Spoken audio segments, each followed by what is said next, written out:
adventure here is very good at, like, it's kind of slow, and should hopefully kind of easy into using the virtual tabletop. And if you haven't, and for those who haven't played Pathfinder before, playing Pathfinder, getting used to the mechanics and stuff like that.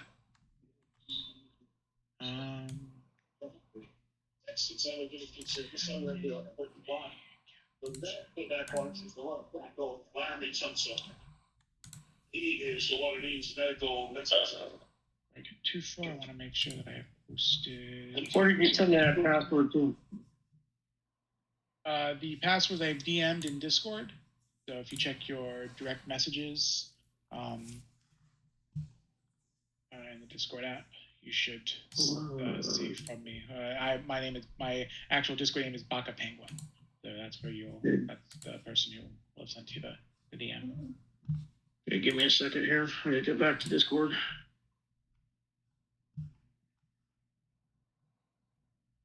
Yeah.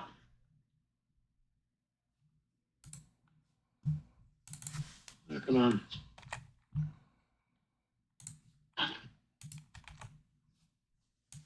I'm good. Come on, Caesar, outside. Caesar, out.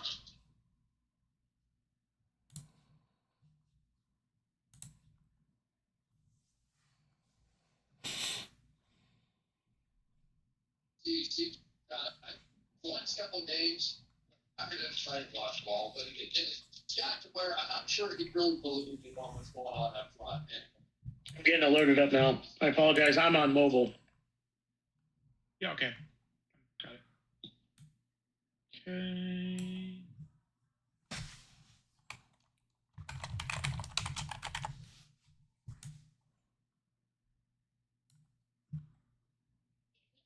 You trying to play for mobile? Yeah.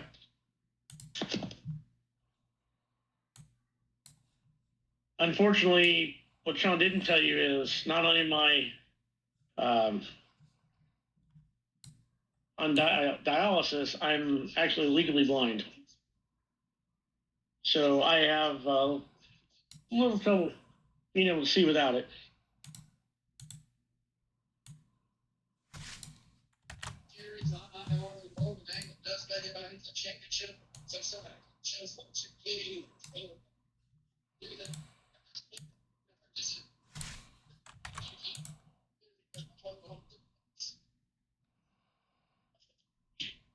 Trying to make sure you can see everything.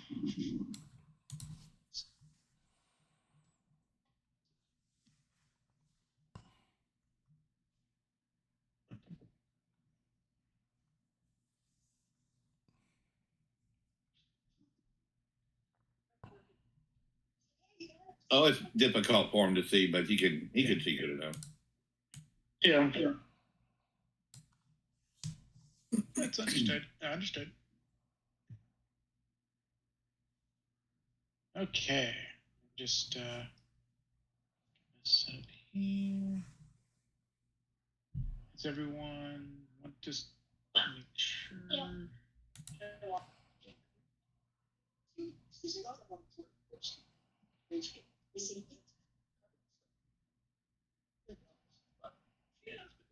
Okay, and everyone is in Foundry now and can see the splash screen, can see Curse of Strahd.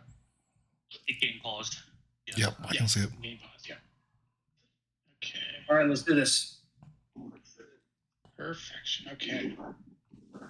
So before we get too far, let's go ahead and have an introduction of our characters, since we have two people who weren't here for our session 0 to begin with. So who wants to start with introducing their character?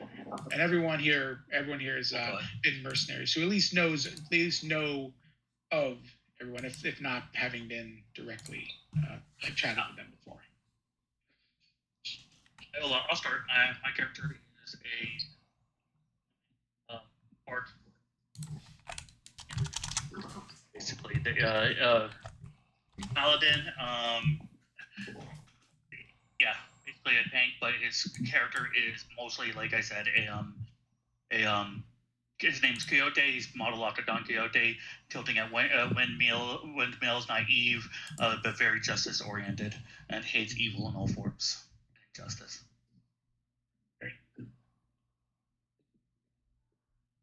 Anybody else want to go?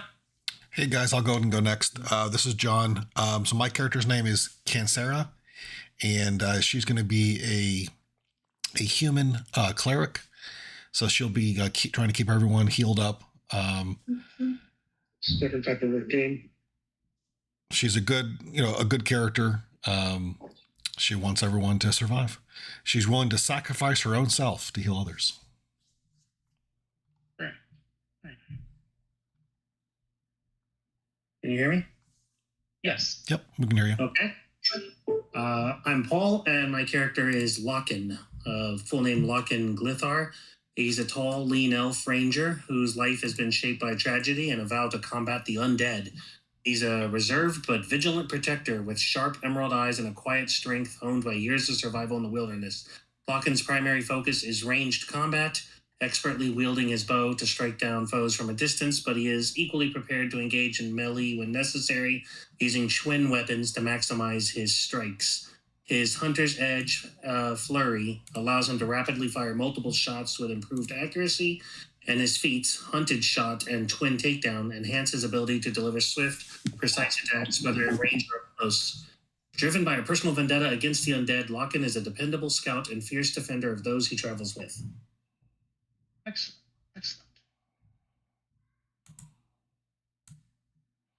Who would like to go next? Okay, I guess I'll go next. My character's name is Noid. He's a Leshy. He values and tries, nature and taking care of nature and all that stuff. But also, he's a competent fighter. Basically, he's a toolbox character. He has pretty good healing, some spells, and he can, go melee if anything gets in range. He precisely tries to stay at range, throws seed pods to slow down the battle, and does a lot of in between healing, so the cleric can save their spells for, in the battle. What's his class? He's a Leshy. He's a plant. That's pretty cool. What's the class? Oh, my class is Druid. Okay, Leshy Druid. Okay. Fantastic.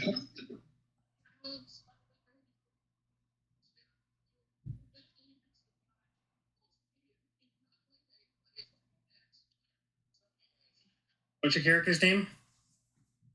I'm trying to remember. Give me 1 second. For some reason, my brain's not working tonight. I apologize. Yeah, you're okay. He's a Leshy Druid? Yeah. I'm trying to write this down because my memory sucks, so... Join the club. I am playing a half orc, or orc, excuse me. Full orc. Yes. Orc. I'm trying to get used to being in Pathfinder. Yes. It's been a long time since I played Pathfinder, so I apologize. Not a problem. Did you ever play Did you play Pathfinder 1E or Pathfinder 2E? Or both? 1E. 1E, okay, yeah. This is the second. I actually playtested it before Pazzo put it out. Oh, wow, okay, yeah, so... this is the second edition is, obviously the bones of the first edition are still there, but it's quite a bit different from 1E here with the way 2E works. But it's you'll get the hang of it. If you play Pathfinder or D&D, the bones are still the same, so it'll be familiar. So my name is Mazarin, the Brilliant Cord. I am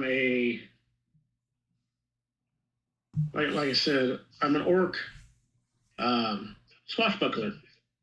So it's kind of a combination between a fighter and a thief. I thought that would give you guys a little more utility. Your main class is Swashbuckler? I am swashbuckler. It is the specialty of the thieves. It basically is a fighter thief is what it comes down to. Okay. He's lightly armored. He basically wears almost no armor, carries a scimitar. He is pretty much, he's out for battle. He wants to prove that not all orcs are stupid. Very nice. And how do you spell his name? Nazarene? Mazarin, Mazon. The brilliant chord. Mazon? Mazon, Mazarin. Okay. It was a random generator.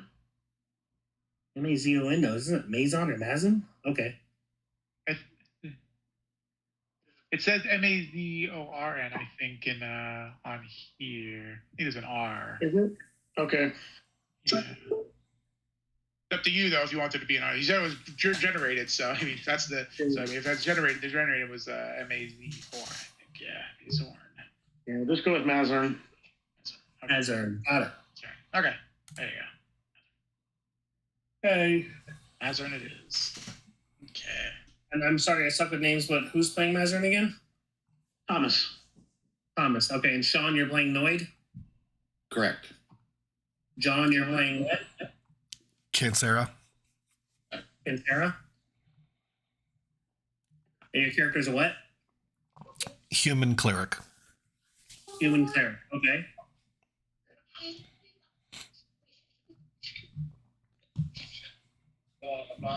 Apologize, gentlemen. I'm usually a little more organized than I am tonight. That's not a problem. Not a problem. Yeah. Like I said, it's we're gonna be getting used to getting into this new adventure here. So I'm pretty sure I've got everything set up here on my end, but I've had several weeks to get everything. So hopefully, but inevitably there's something I've missed. So I do apologize if I have to hunt around for a note or something. But at this point in time, I think I have everything that we need in place. Let me know if everyone is ready to start. If there's anything else that we want to get going. Because otherwise, I will give a little bit of a rundown here with how to use the interface here. I know we went over that with the session 0, but it's been a while, and obviously Sean and Thomas weren't here, so. Only thing I have a question on is to get rid of the number of dice on the. Sorry, 1 second, guys. I can't seem to get rid of it. Oh, you can't I get rid of. have. Well, can't you get rid of? I'm sorry. Say it again. You can't get rid of what? So on the roll 20, I have my dice up. I hit the dice and I just don't know how to count it down. I'm not sure. I apologize. I'm not sure I follow. Give me 1 second, Aaron. Yeah. And I will send you a picture on Discord. Yeah. Sorry. You're all right.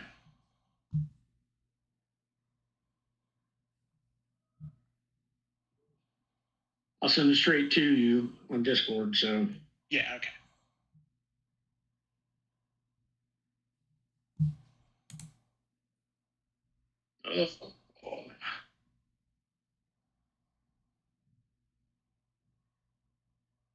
bear with me here. Carl, what's your character again? My name is Leote. Quixote. Paladin. Paladin, human paladin? Yes. Half orc. Well, yeah, human, but it's more of half orc. More? Is it human or half orc? Human. There is no half orcs. Character just draw more, which is means half orc. Pathfinder doesn't do 2E doesn't do half. So you see it? I'm sorry. So is Thomas playing an orc or human? I'm playing orc. Carl, are you playing an orc also? I'm playing a human. Okay, so the only one who's not human in our party is Thomas, orc, the swashbuckler, Mazorn. Yep. Mazorn. So we are and a Leshy. Leshy's Leshy. Yeah. So we have a Leshy, an orc, and 2. Well, I guess I'm a human. So okay. Yeah, I think it was everyone was humans, but it was someone. If I remember correctly, it's one person. I think it was Quixote. It was actually the I'm failing on the word right now. The heritage was basically the half orc heritage, which however much that influences your characters to you, but I believe that's was Quixote who had that was the Dromar, which is orcish was orcish heritage, and Human actually have Lochin. elf heritage. Yeah, You know, exactly. Lochin had Lochin had the Oh, Carl's human player has some orc heritage.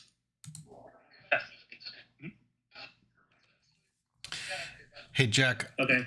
So how much that actually comes through in like your physical appearance is up to you. You could because it's basically like it's at some point in the family line there's some more blood there. Hey, Jack. Yes. This is John. I'm looking in Pathfinder, in the Foundry Virtual Tabletop, on the bottom left, I click on Open Sheet, and I'm seeing all my stats and everything, and I'm comparing that to the Pathfinder 2E build, and it's not lining up. There's some inconsistencies there. From Pathbuilder, okay. I'll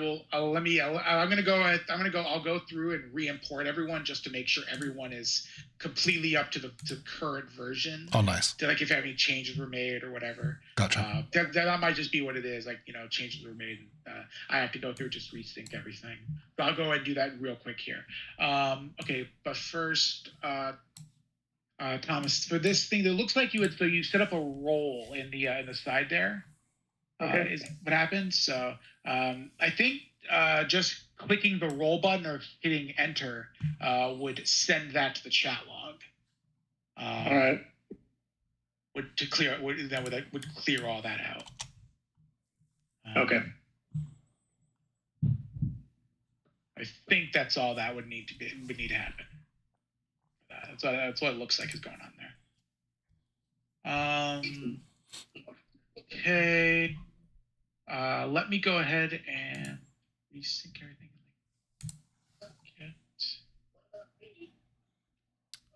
And I can get you another URL if you need. Yeah, I was gonna say I might need to get the code again. So when you're in Pathfinder, I need the JSON code, the JSON export code. Like all import our character again, or where do I get the code from? Yeah, so when you're in Pathbuilder, you go to it's export one of the export options. I'll just export JSON. Yes, export JSON, and then there should give you a code. Or share copy of Give me a JSON file. What do you want me to do with it? Export JSON, and then I just need the Pathbuilder 2E JSON ID. Is what I need. That 6-digit number. Putting in chat.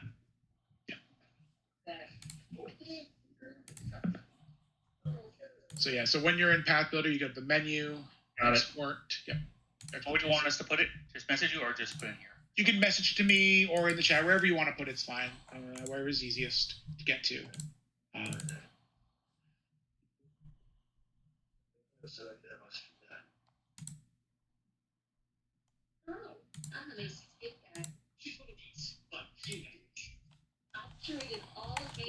Who's watching TV? You're probably hearing mine, but I can't turn mine off. Unfortunately, if I do, my dogs will bark.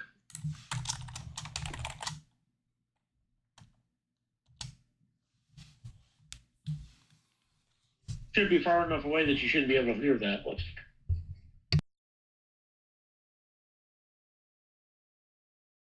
Yeah, get quiet. We're good.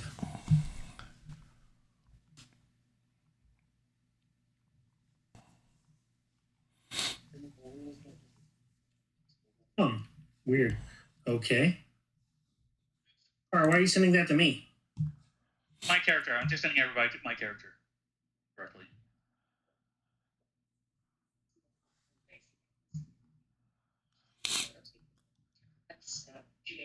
I'll just put in chat. That's so weird. I'm 396. That's weird. What is Quixote's deity selection? It's not. We're starting at Forgotten Realms, so it's torn. Okay. I don't know the what's called. I'm role playing, obviously. Yeah. But since we're in what's it called, we started Forgotten Realms. His back character, he's torn. Forgot. Yeah. I need to select. Yeah, it's because that's not in Pathfinder. It's not letting me. What's it called? It's going to be the same thing as the Paladin one. I am Ode. Okay.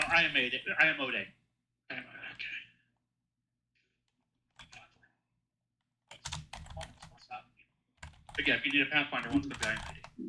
Yeah. Okay. Looking for that down there on the list. There it is. I am Ode. Okay. There we go. Yeah, it wouldn't let me. It wouldn't put the. What's your? What's called Pathfinder, and they do share different deities, obviously. What is your champion's cause? Champion's cause. It's in my character sheet, but it is Grander Cause Holy.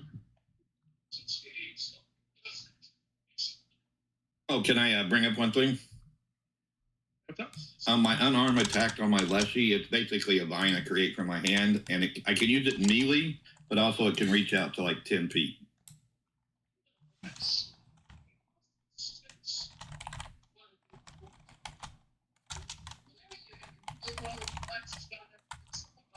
Yeah.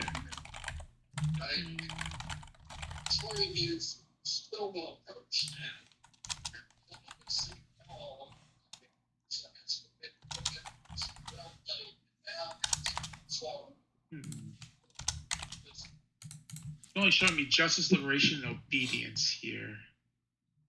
What's going on? Should do justice, and I can change it. I'll change it as well. Yeah, I don't know why it's just choose justice. Okay, I don't know. Yeah, I don't know why. Yeah. I don't know why it's giving me so many problems. Okay.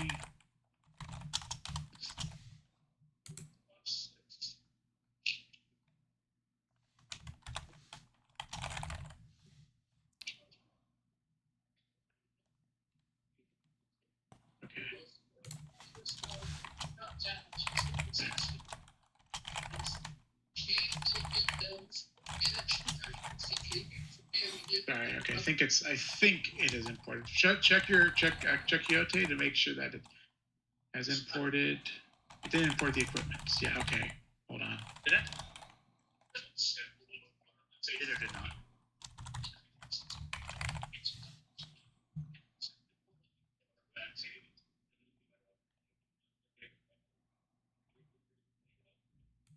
My equipment, you should see a weapon. You should see 2 weapons, a longsword and a lance. Defense is going to be breastplate. There's Grander. Okay.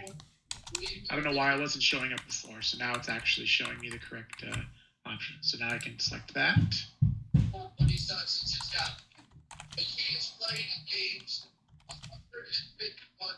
Okay.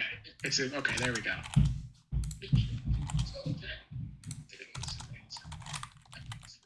Now you should be good. Just go through and check if it looks like it is imported correctly now. Okay, that's Quixote. Okay.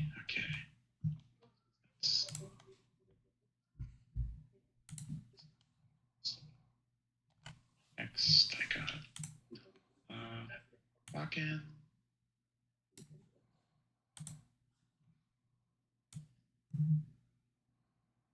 Okay. Import.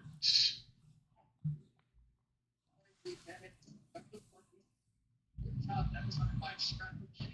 think there might have been some updates to the system over the past couple of weeks, which is probably why it's having the issues with importing. But it looks like it is working. Okay, so that one didn't have any issues. It looks like okay. Lock-in should now be correct. Or just double check, make sure everything imported correctly there. Cross path loader in there. Okay. Sarah. How do I double check? You mean just like here at the bottom or whatever in jack.con.house? Yeah. Just if you open your character sheet, so which you can do either from the bot. If you're looking in the bottom, there should be an option on the very left side, some icons at the bottom. There should be open your sheet. Yes. Yeah. Perfect. So what? Just make sure that lines up with Pathfinder or Path Builder. Yeah, just make sure that lines up. Yeah, just make sure there's nothing missing or whatever. Real quick, nothing important anyway. Okay. The 25 feet plus 3 plus 4. Plus 1 on the mid. Yeah, I'm good. Import everything. Get the new code, which has changed.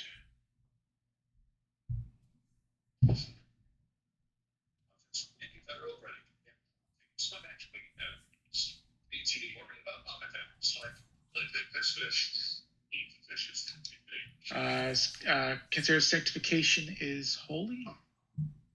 Yep. Let me see.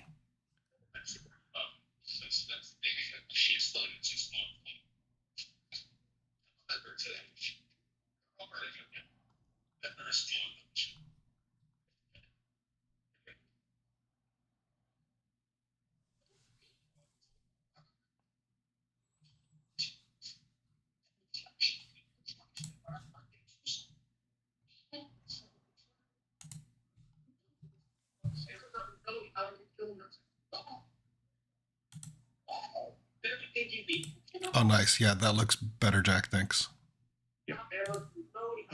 Don't know why you have battle medicine as a second bonus feat. I don't know how that happened. But, probably from his what's it called? Yeah, I've or something. My background's a field medic. He's gonna have battle medicine. Yep. Yeah, but that. Yeah, but that's giving it to your skill feed, that's why it's on the skill feeds for battleground. It's also giving you an extra. It's giving it to you twice, which is that's the weird thing. I don't know. It was having that the importer didn't like that it was added twice, but that's not a problem. I can just delete the second one for now, because you only need the feat. The feat can only be taken once anyway. Gotcha. Okay. Otherwise, that should be fine. Everything else looks good. It's just double check, make sure. Yep. I'll double check. I should have 2 heals for the spell rank ones. Let me see.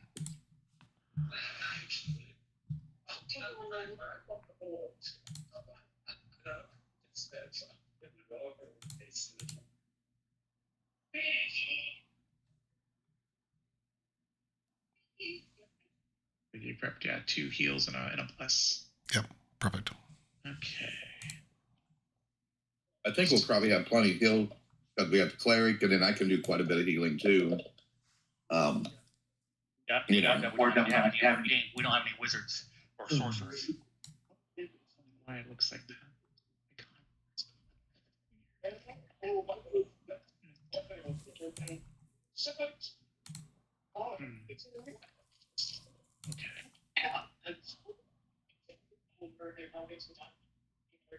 So I'm just placing the tokens there real quick.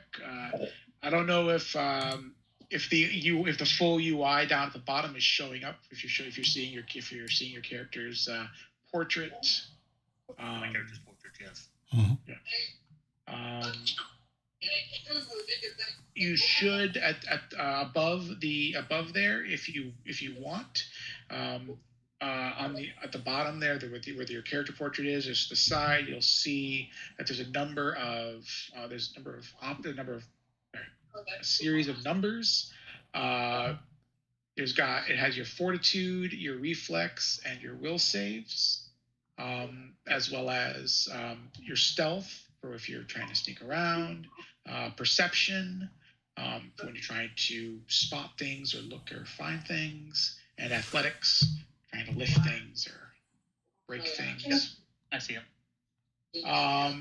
There is also at the just above that a series of icons. You have a sword icon, which will open up all of your different actions.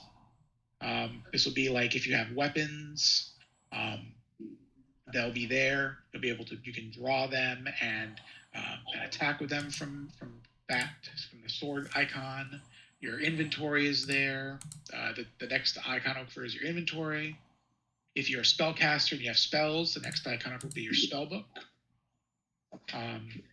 The next icon over is a hand. Those are your skills. It will show you what your proficiency is in those skills, as well as all the different actions you can take with those different skills. Was out there on the guy replacing Taylor Decker. And then the final thing is the extras, which has a couple other things that we'll probably end up using at some point, like resting, rolling initiative. You won't necessarily need to use from this menu. Most likely, you'll see later on when we actually get into combat.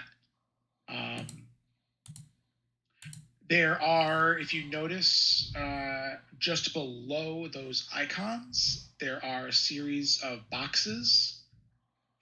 You can actually, if you have, like, let's say your actions pane open, you can drag and drop your attacks into those boxes. So you can, it's like they're quick slots. So you can just click that, and it'll use those abilities. You can also do the same thing if you open up the inventory thing, you can drag inventory items there. That's not really useful, but you could do that. But you can do that with spells. And then you can do that with those skill actions, if there's any of those that you think might be useful to have on those bars. That's something I have a feeling, as we play, you'll play around with that, get used to, and maybe set those bars up as you use. You might not necessarily know what you want to do right now, but if you do, go ahead and play around with it. The main parts of the interface that are going to be important are the canvas area, which is the area where your tokens currently are, where you see Curse of Strahd. This is where most of the action will be taking place. There'll be maps here. You'll be able to, when the game is not paused, you'll be able to move your tokens around, like I'll unpause it. Now you should be able to select your tokens and move them around.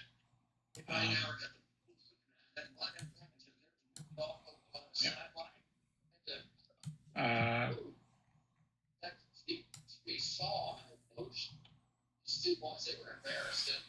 When we are on an actual map, you'll have lines of sight, and they'll also have to be. You'll have to take into consideration lighting. Some of you might be able to see in the dark. Some of you might not. So if an area is not well lit, you'll have to light it up. Some people might have spells or torches, other things like that. That'll come into play as we play. You'll see probably pretty quickly. Let's see. On the right side of the interface, there is there will be open. What should be open is the chat log, and that will be where all the rolls will show up at any time you make a skill check or an attack roll. You cast a spell, use any kind of abilities. If you type some text, that'll show up right in there in the chat log. At the top of on the right side panel, at the top of that panel, the top of the chat log, you should see there's the chat log icon are the two little speech bubbles. Next to that, you should see two crossed swords. That's the encounter tracker. That's not the main encounter tracker. You most likely won't be coming here. You'll see when we actually get into combat, there's a separate one that'll pop up. Next, you should see next to that is a little icon, looks like a person or a portrait. This is the actor's pane. This will be where you can easily access your character sheet. There's another place you can easily access your character sheet. If there are any additional NPCs that you encounter who you might have information about, you'll likely be able to find that information on here.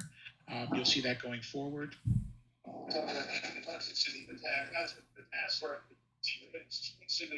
The absolute leader Up next, you should see the next pane will be the items pane.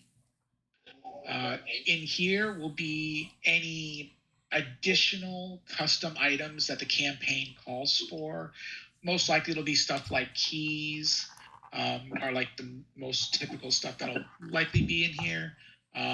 Going forward, there might find some additional things, but most likely I would imagine key is going to be the only thing that'll likely end up here. And you most likely won't have to come here very often, but if you do, that'll get it. Next is the journal icon. This is like an open book.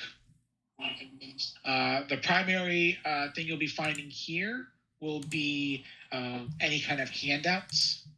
So anytime you find, sorry, I've got a cat in my face. Anytime you find a piece of parchment, or there's something that is that I specifically show to the entire group. You'll see it pop up on your screen.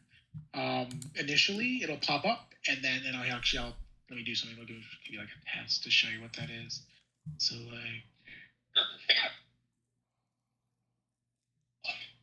so it'll show up like that on your screen, and then after it shows up on your screen, you will then also be able to go to the journal pane, and you'll be able to then open it.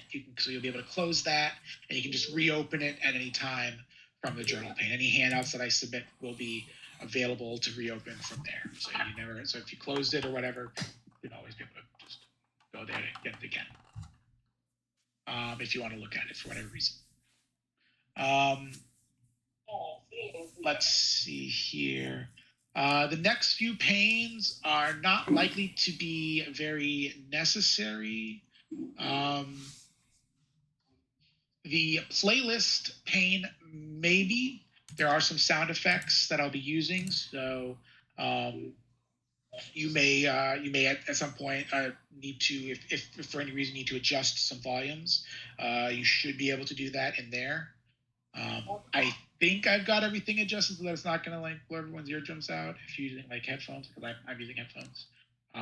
But just so you're aware, if you need to turn the volume up or need to turn it down, those options are there.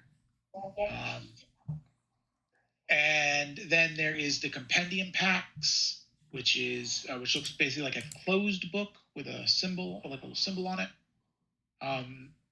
Once again, a pane that's unlikely to need much use, especially since we're using Path Builder. But occasionally, we might need to grab items from there.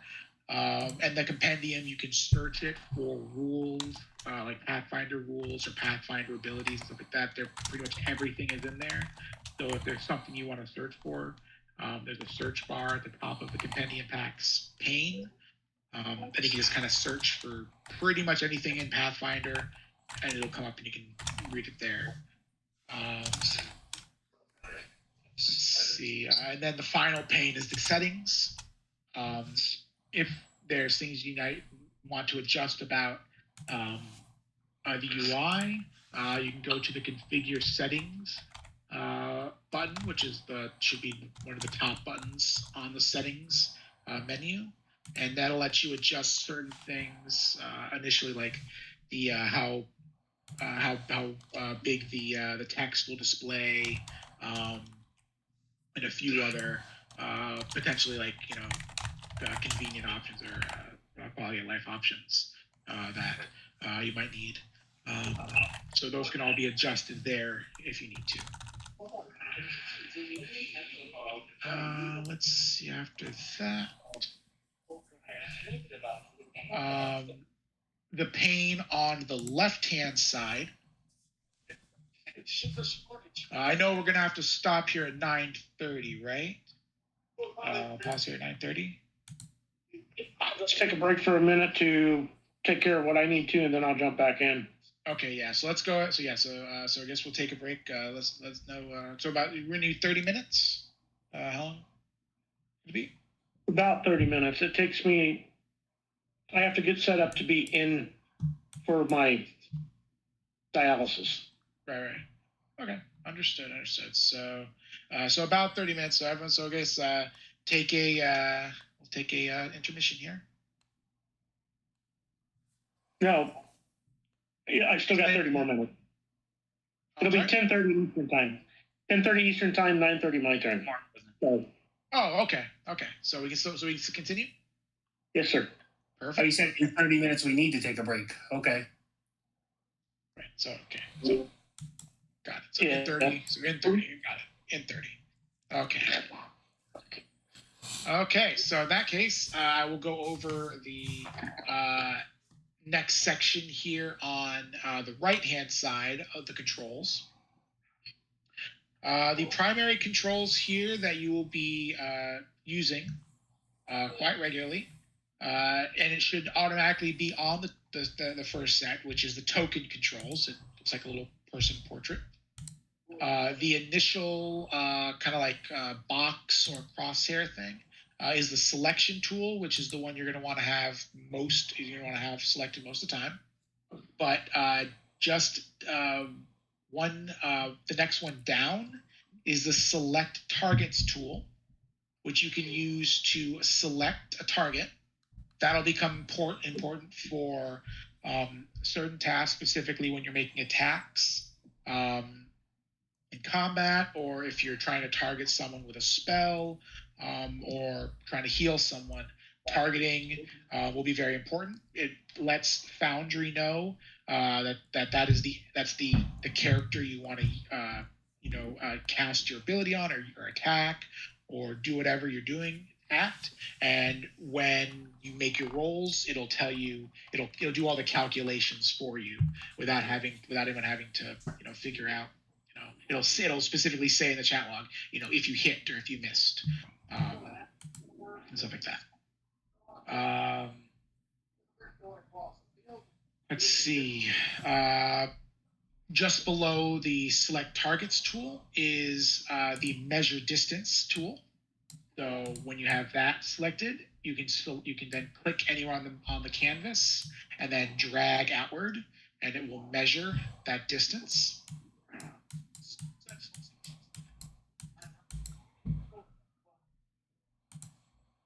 Okay, the world clock probably not going to be particularly necessary. I'll probably not use that for keeping track of time. I'll just let you know, time and stuff like that. So that's going to be the primary things you will need for the token controls tools. The other pane that you might occasionally need on the left side here is the measurement controls. For those who have spells, this might become necessary. There's different templates. So like if a spell says that it creates a cone, then you could select the cone template tool, and you would click on the canvas and drag outward, and it would create a cone shape that you can then hold shift on a little icon that appears. If you play around, you'll see you can change the direction of, select different targets within the area. There's different there's different shapes. So like there's circles. If things say if they're a blast, it can be a circle. And also potentially things might also be lines.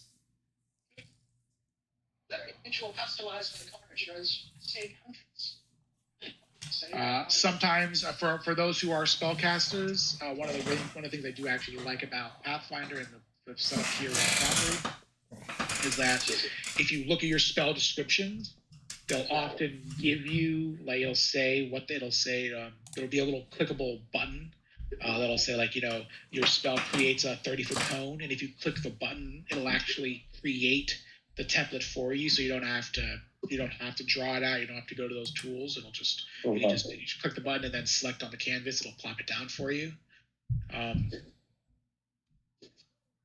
So once again, I'm giving you guys an overview. A lot of the stuff as we play, you'll see it in action. See, for the heal spell there in the chat log, you can see how if you use the 3 actions, it creates a 30-foot emanation, and that 30-foot emanation is a clickable link. You can click the 30-foot emanation. That should just create a template that can be placed down. Not sure if that does it. I think that's So that just creates a template. Yeah, that can then be placed. Just like that. Any templates that you've placed, if you want to get rid of them, I'll remove them. But also, if you want to do that yourself, then if you have the measurement controls pane open, that means you can actually see the little icons. Like there'll be a little icon of visible on the center of the template. If you select the icon and then hit delete or hit the backspace key, that'll delete it or get rid of the measurement. Only the person who created the measurement, I believe, can delete it, or I can. Okay. That is the basics of the interface that'll be important for getting started. If anyone has any questions right now. Nope. I do not. Okay, perfect. Okay, so I think then if there's no questions moving forward, everyone feels like they're comfortable enough with what we have here, then we can get going to the actual adventure, actually get started. For a game by character, give me a big and you do some natural lines. They gotta give up.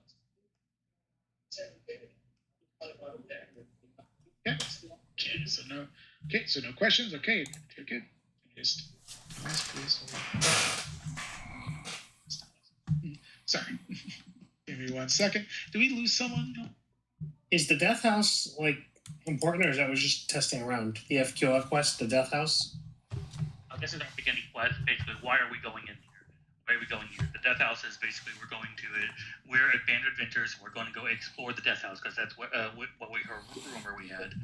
So yeah.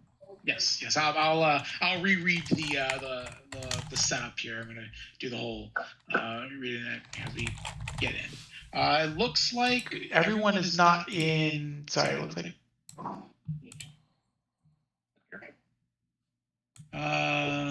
Ravenloft. What? Ravenloft? Ravenloft is the realm we're going into. We're starting in Forgotten Realms, but we're going to end up in Ravenloft. Basically, think of like Isaki, but really bad Isaki. We start off in one realm. The realm is pretty normal. It has its own things, but Ravenloft is a much darker realm. Much what's it called? Like it has werewolves, vampires, undead, all kinds of things that go bump in the night. Okay. Is Thomas still in? It looks like Thomas is not in Foundry right now. I'm trying to get everything to work right now. Yeah. Just let me know. It looks like you're just once again. Let me know when you get Foundry loaded back up. That's what I'm trying to do now. It's just not wanting to load the way it's supposed to. Give me 1 minute, please. Not a problem. You're good.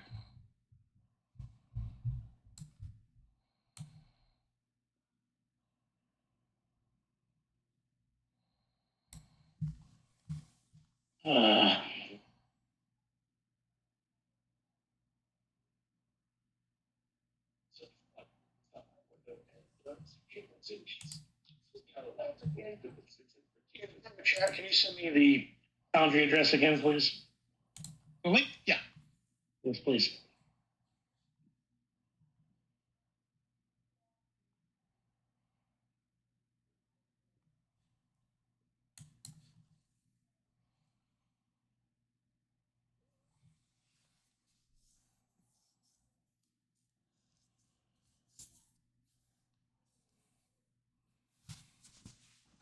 I send it directly to you. Thank you, sir.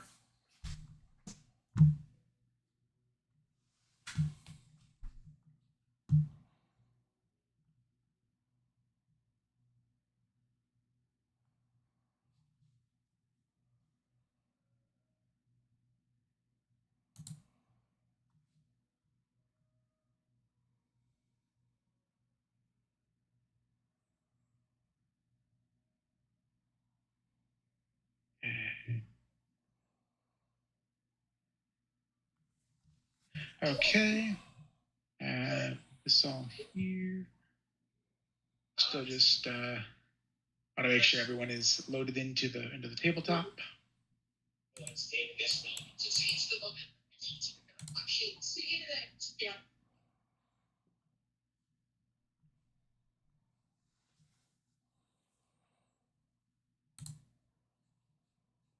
she's just finding ways to it. So it starts it's giving that and results what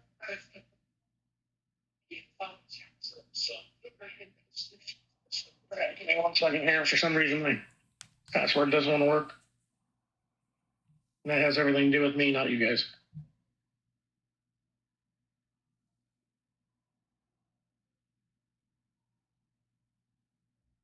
Password doesn't want to work.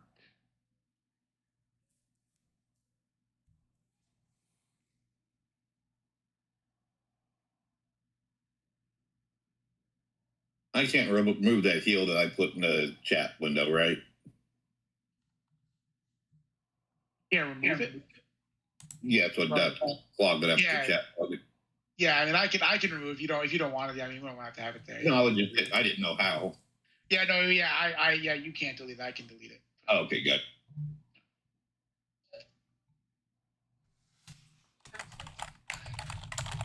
It's loading.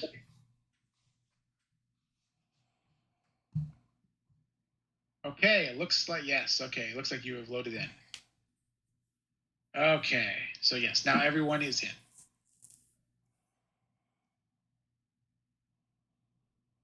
Okay.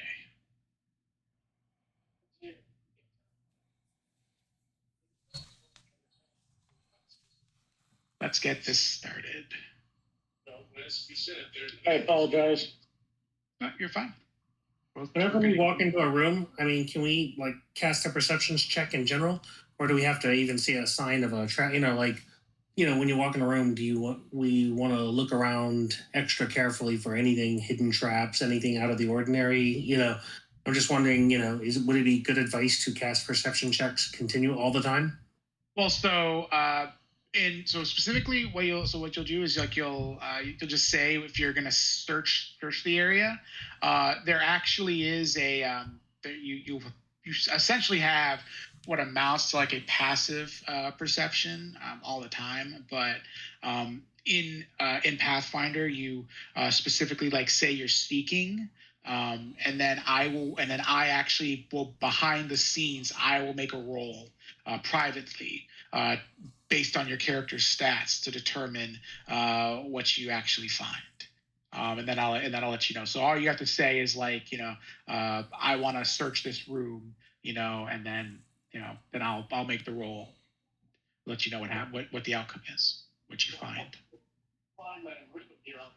Okay. Okay. Okay. So.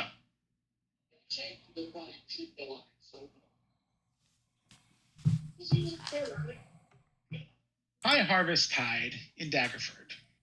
It's a time of joy and celebration, of hearth and home, of golden laughter ringing out into the night. But tonight, as a storm has swept over the town, you find yourselves apart from the warmth and revelry, drawn to the cold, dark embrace of mystery. As mercenaries, you're no strangers to danger or the unknown. But this is different. Over the past few weeks, whispers have spread throughout Daggerford of disappearances, ordinary folk, vanished without a trace. The only connection? A grand old manor known in hushed tones as Death House. Tonight, as the storm rages outside, you've been summoned to investigate this mysterious dwelling. The town crier's proclamation still echoes in your ears, a bounty for any brave souls who dare to uncover the truth. Driven by a mix of greed, curiosity, and perhaps a touch of bravado, you step forward. Now, guided by the faint glow of your lanterns, you traverse the slick, fog-shrouded cobblestone streets. The distant merriment is a stark contrast to the eerie quiet around you. The world has been reduced to hushed whispers and the steady drumming of rain, a somber serenade to your perilous journey.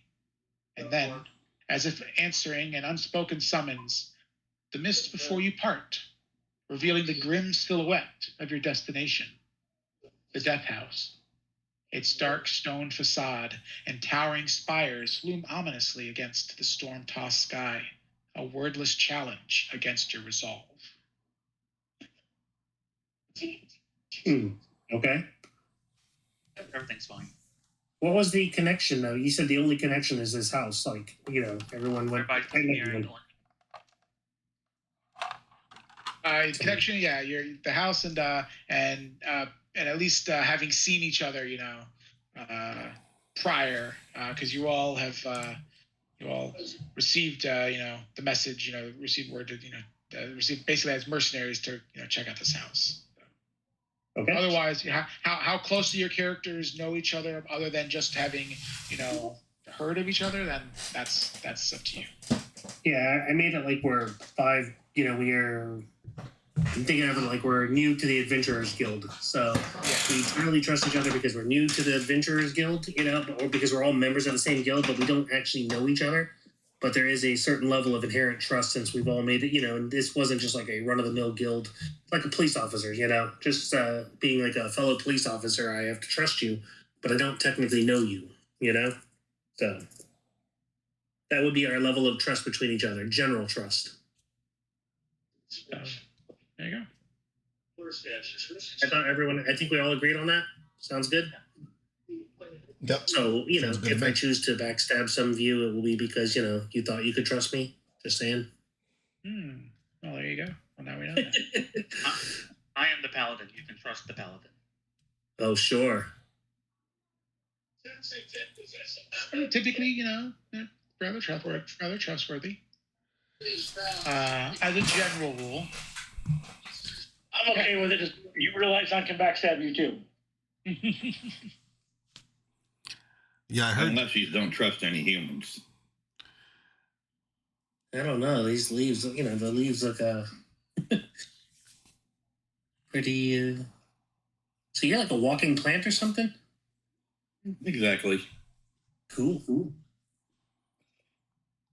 Think of like a miniature group. Okay. Yeah. What's your height? I don't actually see the what's it called. I don't actually see the the game board though. And boundaries. There's no game board yet. Just a picture of a creepy old house. Yeah. Picture. Okay. Yeah. And you said there was a party going on in the town itself? Yeah, there's an event called festival. Yeah. But the festival's more near the death house. Everyone's kind of staying away from the street. Oh yeah. No, there's no. Yeah, the festival's far from here. Yes, you can hear it in the distance, but none of the revelry makes it anywhere near the shrouded death house or whatever, and it's all related to this death house. So we've all kind of come together to investigate. Yeah, that's it.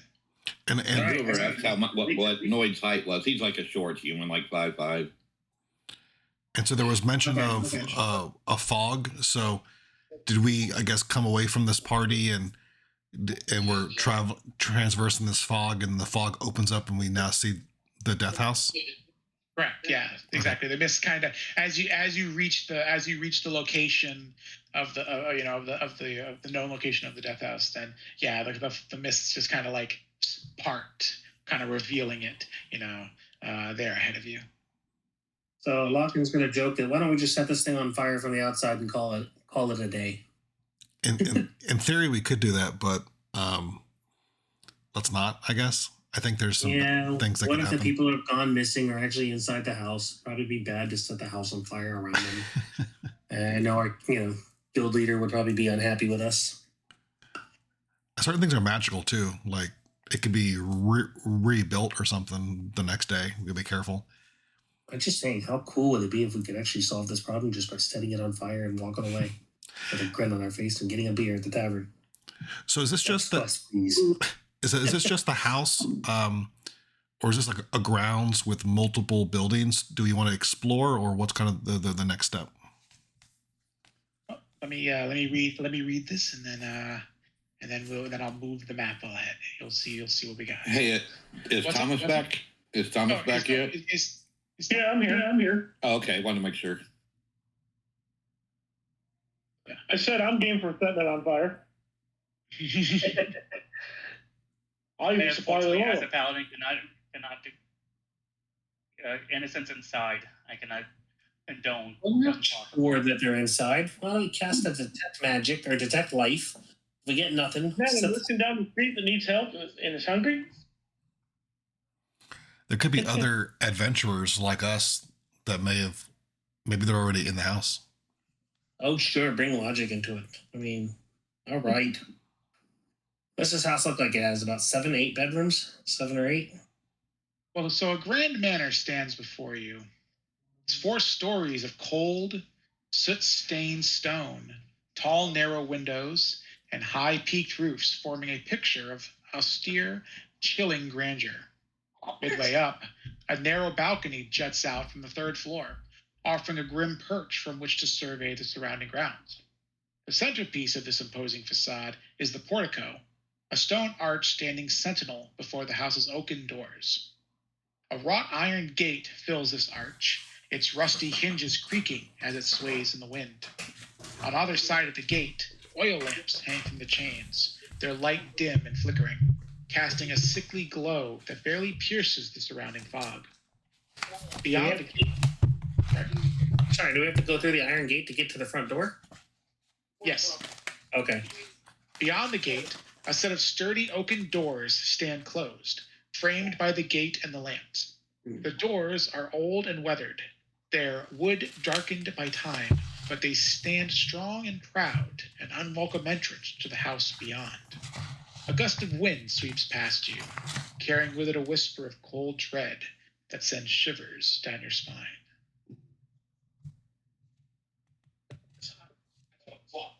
I really have to go back to that sequence. The Detroit Lions defense did their job, forced the punt back to the offense. Well, do we stand here or do we go inside? I guess I'm going to look at you guys and say, all right, we've all decided to go inside, right?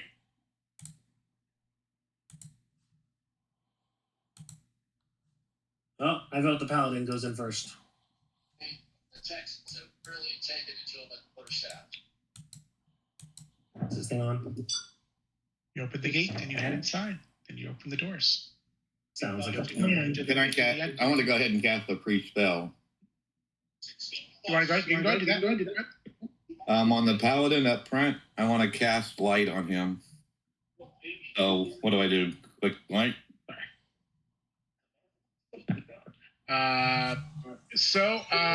Go ahead and go ahead and cast. Yep, do that, and then you're casting it on Quixote. You said.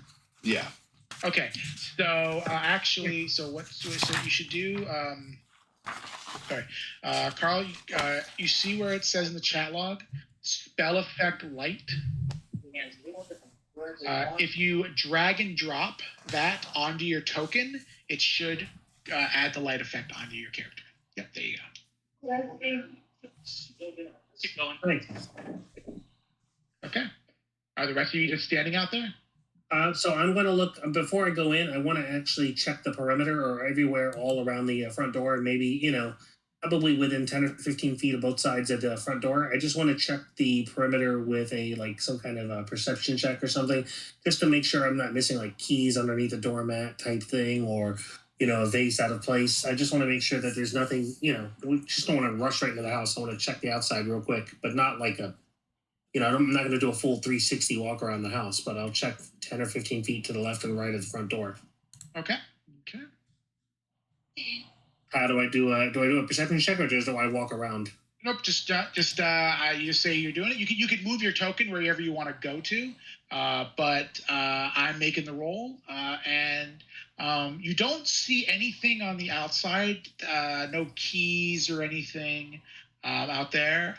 You do see through the now now half open doorway. You can see that the entry hallway appears to have a shield along the wall. The shield itself is emblazoned with a coat of arms that looks like a windmill. That looks like a windmill. Okay. How come I can't move though? I can't seem to move my character. Just drag it. Make sure. Oh, it looks like you might have the measurement tools pane still selected, or something. Because you look at the measurement tools. Make sure you have the token. Select tokens, right? And now, but it's letting me draw a box, but it won't. Like I can't seem to select my. If I click my own character, nothing's happening. You know what? Because I'm clicking on Mazorn. What a dumbass. And you can use the mouse. You're okay. There you go. There you go. You can use the scroll wheel to zoom in and out on the map, it looks like. And if you hold right click, you can move the map around. Oh, good. Thank you, John. Yes, there you go. That would help. Okay. All right. So all I really noticed is a coat of arms on the outside with you said it looks like a pinwheel? So yeah, it looks like a windmill. You see on the wall in the entry hall. You should see, and if anyone wants to move in. Okay. But I didn't see anything on the outside worth noting. Okay. Nothing on the outside appears to be of any note. All right, everyone head in. I'm a range, so I'm going to kind of stay. My natural position will stay toward the back of the party, just because my primary focus is ranged attacks. So in case we encounter anything, I'd rather So my character's natural inclination will be to move last, or let you guys go first, just because I'm not very good at taking direct hits. So everyone move in. So, Paul, you looked around the whole house already? I can't move. I put myself right underneath you, and now I'm stuck. Every time I click on where I am, I'm getting you. Yeah, Mason has to probably move in first. Mason, can you move? Here?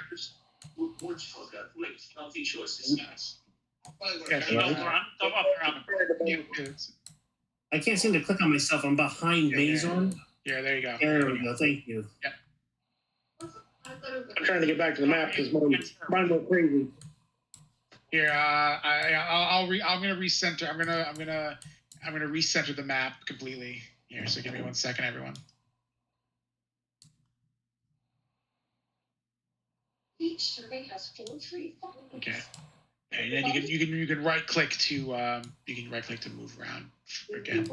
Okay, give me one. Yeah. So give me 1 second. So please. Sorry, Carl. Give me just 1 second. You're moving around. You're getting a little bit ahead. Not everyone's in the house, so I apologize. I know you want to explore, but I'm trying to get everyone in here. There's like story beats I want to get through. So apologies. Okay.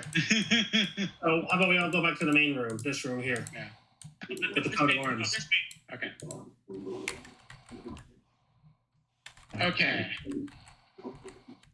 Okay. So everyone's in. Okay. So everyone. So you see. There is a. And if Mazorn's currently on top of it, but there is right there. There's a box right here.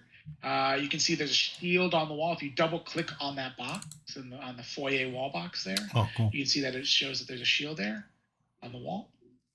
That can be taken if someone would like to. Just as I'm just pointing out that if at any time that you see these boxes, these objects on the canvas that you can double click on and open up, those are lootable. I see the shield. I don't see what box you're talking about. I see John's mouse. I see the shield, but like what box are you talking about? Oh yeah. So if you double click on the shield. Yeah. Okay, then I see that there's weapons and shields. Yeah. Shields, So that's basically that inventory. Yeah.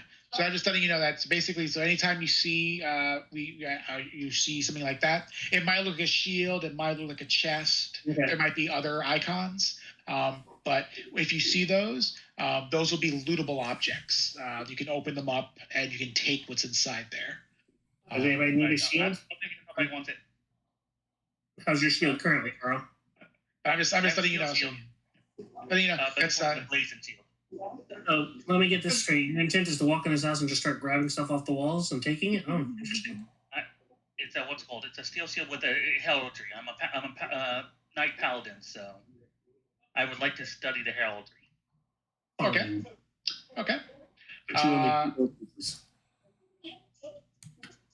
You're going to study the heraldry, not a problem. Okay, so in that case, I'm going to.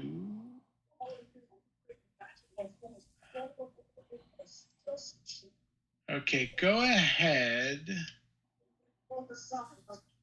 In the chat log, you will see a society roll. Go ahead and click that roll in there.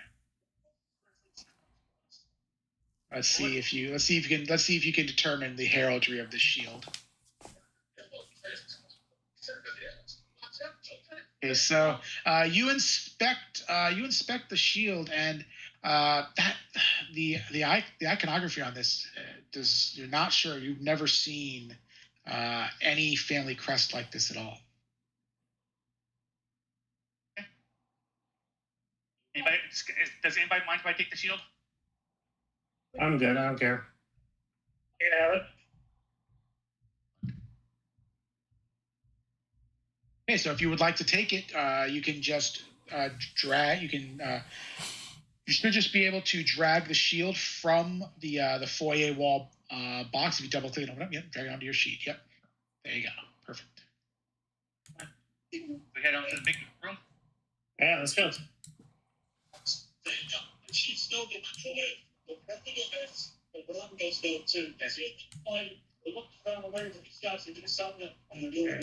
As the last of you pass through the entryway, the doors slam shut behind you, and you hear the doors latch.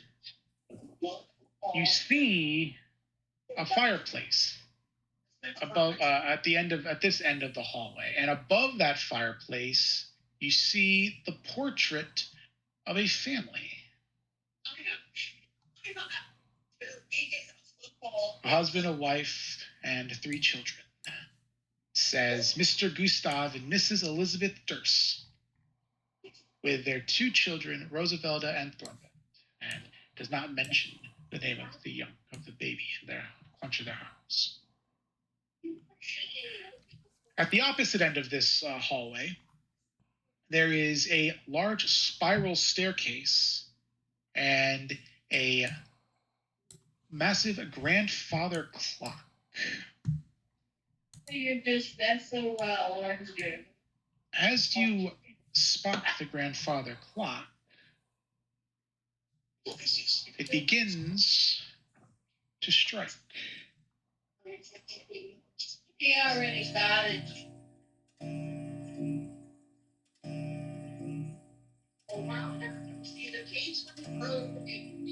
Anyone counting that? I counted 12. It's always 12. And then suddenly, along the walls, behind the grandfather clock, behind this and along the staircase, blood red letters appear. And they say, "Beneath this dwelling lurks a beast who hungers for a bloody feast. He sleeps until the midnight chime, then wakes to feed his dark design. If morsels seek to flee their doom, then bring toward his secret room a gift to soothe his savage mood, but mind the servants of his brood." We saw all that in blood? Man, how much blood did that person have?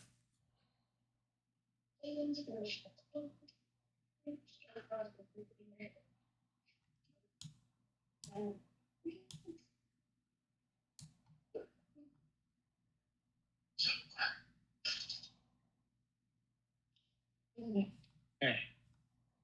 So, What do you do? Let's do this magic. So, should we just walk around and it starts going some more? Since we're kind of stuck here? Well, I mean, he said it says when it's at midnight, right? The message specifically does say midnight, and John just counted, Cancera counted 6 chimes. So this kind of gives us an unofficial deadline of, 6 hours. before whatever the hell this beast is comes out, and we either have to fight it or we get killed. So, I mean, we should just make mental note that we have about 6 hours. It says a gift to soothe his savage mood. This may imply that an offering or appeasement is necessary to avoid confrontation. Oh, maybe we can figure out what we could give a gift to this beast. And, okay. And servants of his brood could mean that there are entities or creatures in the house that serve or protect the beast. So be cautious as you explore, as you may encounter other dangerous beings connected to the main threat. Sounds fun. Okay.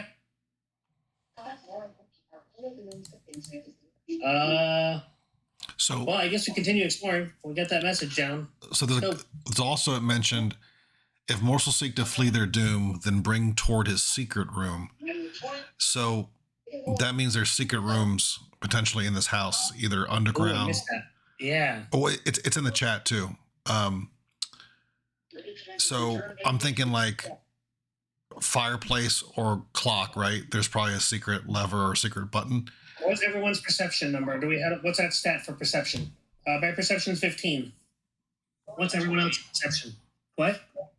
Mine's 14. 16. 17.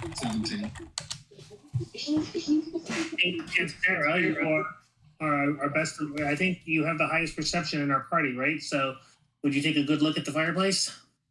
Yep. Out. I'm already I think near we're it. going to use you as our general go-to person for looking around. Give me 1 second. As Quixote is stepping into a room here. What, Carl? Damn it! Sorry, Quixote. I thought the doors were locked. Quixote, naive, No, and it's just the way we came in. not a planner. Out. Oh, someone just said out. Was that not? Was that okay? The game or the film? As you crack the door to this room open, you catch a glimpse of something feral beyond. An amber eye that flashes in the darkness, and a bestial muzzle curled into a snarl. Then the door cracks open further, revealing a gray-furred wolf frozen in place. It's only a moment before you realize that it's not moving, and another before you realize that it's not alone. This oak-paneled room looks like a hunter's den. Mounted above the fireplace is a stag's head, and positioned around the outskirts of the room are 2 additional stuffed wolves, a large gray wolf and a smaller brown wolf. 2 padded chairs draped in animal furs face a hearth, with a oak table between them supporting an assortment of objects. A chandelier hangs above a cloth-covered table surrounded by 4 chairs, and 2 cabinets stand against the walls. A pair of small toys seems to have been forgotten beneath one of the chairs. Okay. And Sarah, check the fireplace out while Carl gets himself killed. Jack, are you able to put the verbiage that you read out loud? Are you able to also put that in the chat like you did before? That was really great. Yeah. If it's not too much trouble. All right, so order-wise, do we want to stay as a group and observe what Carl's doing? Well, the concern I have is if we split the party, let's say that door locks again, right? I don't want to have the party split. We don't have a party leader officially, though, so everyone's kind of welcome to do what they're going to do. But in general, I'm curious about traps and secret passages and stuff, so I'm going to stay near Cancera. Plus, Cancera is a cleric. He's not really a fighter, so I'm going to stick with Cancera to help him explore this room that we're currently in for traps. Is anyone else going to go get themselves killed with Quixote? I mean, help him explore? We can split up. That's fine. We can cover more ground that way too. It makes it more interesting. We agree to let more than one room apart. Let's deal with Cantera. There's supposed to split the party. I know I'm the one exploring, but all right, let's just. I'm staying. I think it's okay if we do like no more than 2 rooms at a time. You know, I don't want to be like having 3 different rooms, but 2 rooms is probably fine. Gives us more ground. But in general, we need someone to do some perception checks because we're already fully aware that there's hidden passages. Also, I believe this is real time, right? So we'll probably be hearing that chime. What's the time again, Jack? Is it every minute is Well, so no, actually, so there's actually and I will actually give a specific. I'll give you the specific breakdown so that you are aware. So every time you move between every time you move between a level of the house, it'll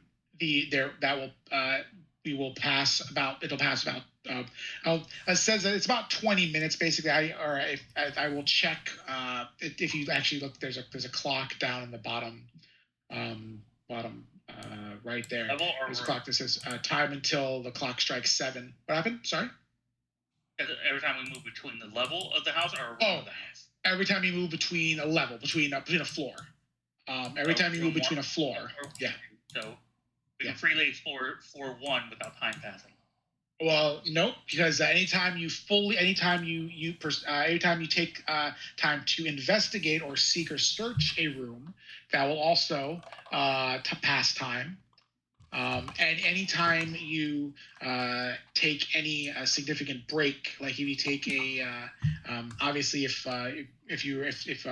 someone wants to attempt to do some medicine checks to heal people in between combats or whatever, if that happens, then that would also pass around about an hour of time.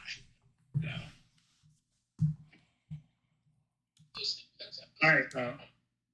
Sarah, check the fireplace, please. Okay. And the clock. All right. So perception check, I guess. What do you roll for perception? So yeah, so I for perceptions, I will make those rolls. I make those rolls behind the scenes. So one moment here. So if you're searching the main hall area, he's searching the fireplace, I guess. Okay. I'm just saying, search the main room. Okay. So you do not find any kind of secrets or anything out of place within the main hall area, and especially not around the fireplace. Does not appear to be any of the secrets here. Okay. Okay.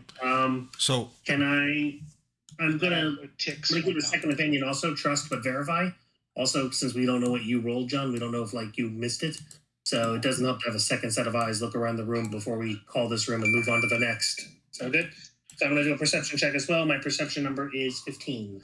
Well, but I want to, for all we know, you rolled a 2 or 3 frames. So let's make sure that there's nothing in this room. So the perception roll value is undetermined because it's behind the scene. You're rolling in secret, right? So I can't tell what the roll is. Gotcha. Correct. Okay. Yes. Got it. Yes. Okay. Yeah. When it comes to perception checks, those are done behind the scenes. Yeah. So he's going to look over real quick to make sure things are good. In this main room area, you do not find anything out of the ordinary. Nothing that looks like a secret passage or anything strange. Well, that's 2 of us that have kind of said, nope, no, we don't see anything, out of the ordinary or weird. All right, I'm going to go check out this other room, especially since, I see some luck. So I'm going to go into this other room now and look around. Okay. But before you do that, though, there were 3 people who were in. So while you were searching that main hall, though, I want to see if those 3 people who were in here prior, were any of you searching this room? Yes. Why don't we all 3 of us just search at the same time? And so, since that won't take time.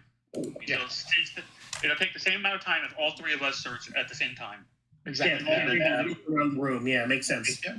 Noid was searching. Okay. So you search around that room. You find the cabinets in this room. There's a cabinet on the north wall and a cabinet on the east wall, which can appear to the east wall cabinet contains several crossbows and bolts, and one set of the bolts appear to have been silvered. Friendly ranged fighters. You guys mind if I take it? Yeah, you have the ranks. I don't have the ranks. You said the east wall? This one right here? Yeah. Sweet. Are you guys okay with me taking it then? Yes.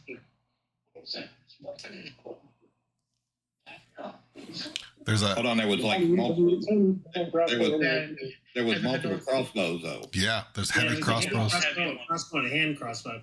I'll tell you what, I'll take the heavy since that's my primary is my best, since I'm the range fighter. But if anyone wants to take the crossbow or the hand crossbow, this way, well, even if you don't use it right now, you can at least have it.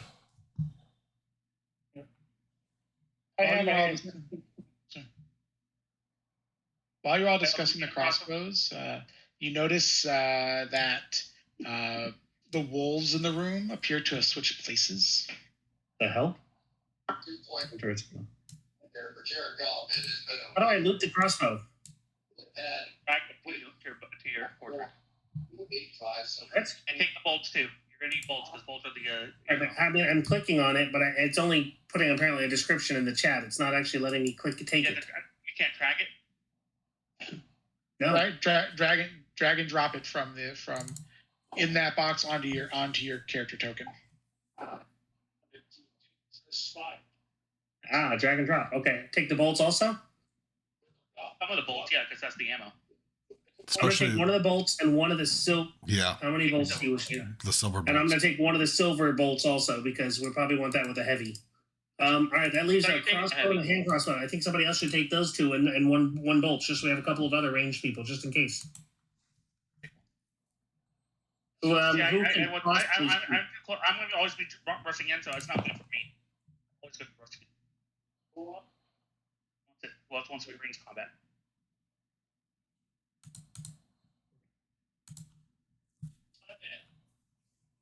No one wants to put the crossbows. The Orc Swashbuckler. He can apparently use a crossbow and bolts. I can use a hand crossbow. What? I have a hand crossbow. Okay. You're- But you then take this other one just as a backup in case yours gets broken or you need a backup. And you can take the bolts because your current hand crossbow can use the bolts. So take take this.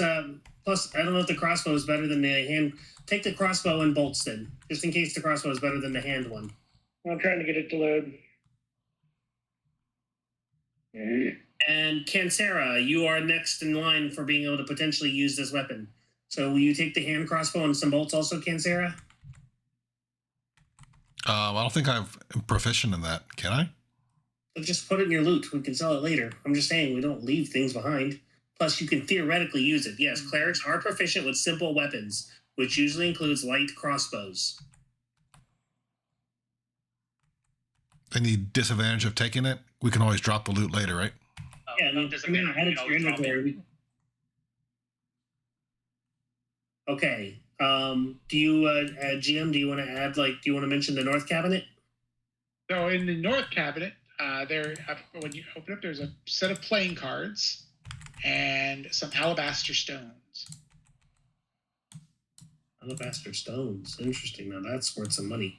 Oh, silver points. What do playing cards do? Okay.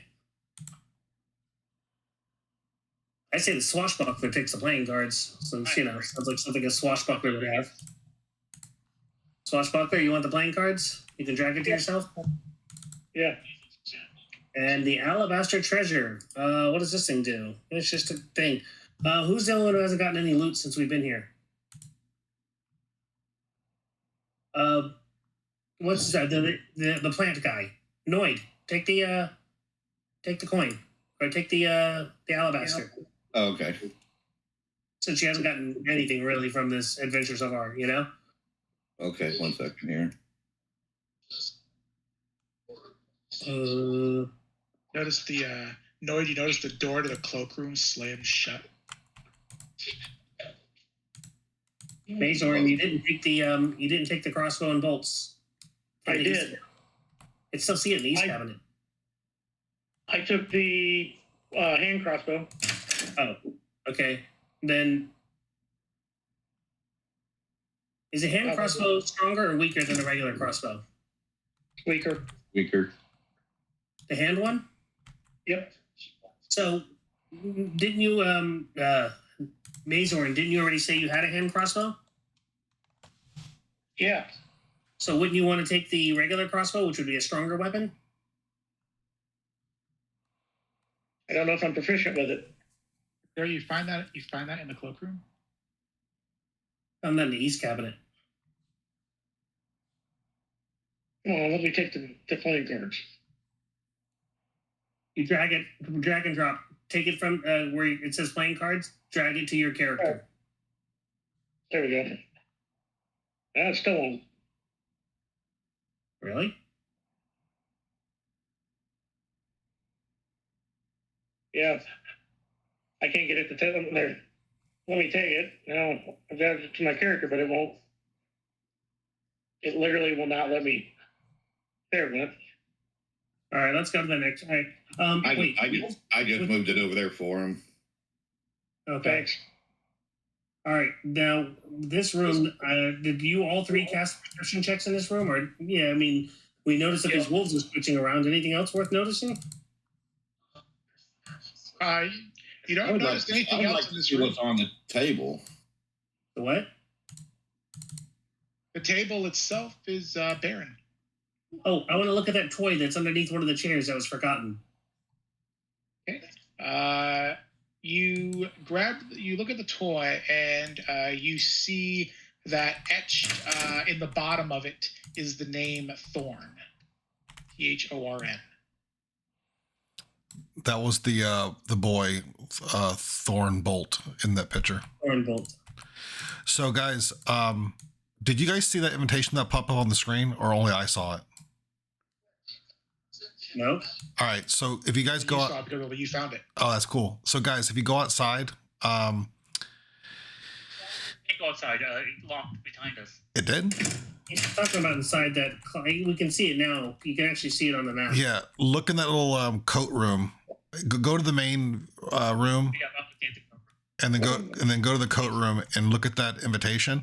We're fortunately invited to join Mr. Gustav and Elizabeth for a collection of the 1 anniversary of the Durst Mill. Durst residence, Druid Village, 6 o'clock p.m. 13th and Neptune 3 for dinner and special. Yeah, it's what it's called. So that's, I'm going to focus on these wolves real quick because the fact that they're moving or rotating is intriguing to me. It tells me something's off with that. We've noticed that they've switched places, the gray ones and the white ones. So I'm going to focus on the white wolf. I'm going to look at this intently and do a full, GM, I'm going to do a full look at this white wolf. First off, he doesn't match the others, and he's moving or switching positions. So I'm very curious about what's going on. So I'm going to focus on the wolf, the base he's sitting on, everything in the area, try to determine how or why it's moving. Okay.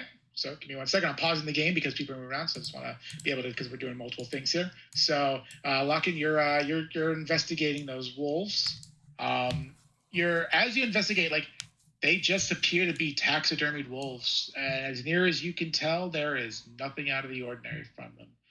You spend a good 10 minutes going over them, and just there's nothing. No trapdoors, no wires, no nothing to indicate how they're moving.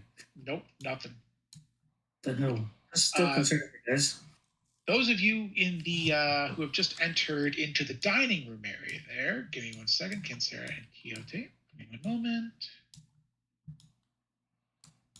You enter into a wood-paneled dining room. The centerpiece is a carved mahogany table surrounded by 8 high-backed chairs with sculpted armrests and cushioned seats. A crystal chandelier hangs above the table, which is set with resplendent silverware and crystal glasses, polished to a dazzling shine. Mounted above the marble fireplace is a mahogany-framed painting of an alpine vale.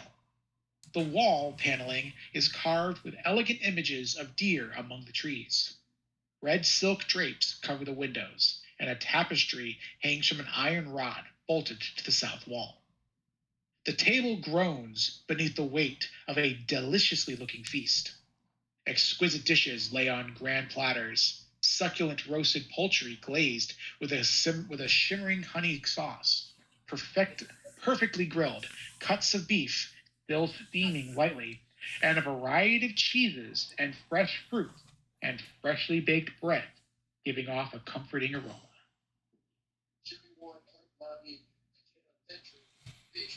Quixote, as you come around the corner of the table there, you notice a piece of parchment. I'm just going to show this to everyone.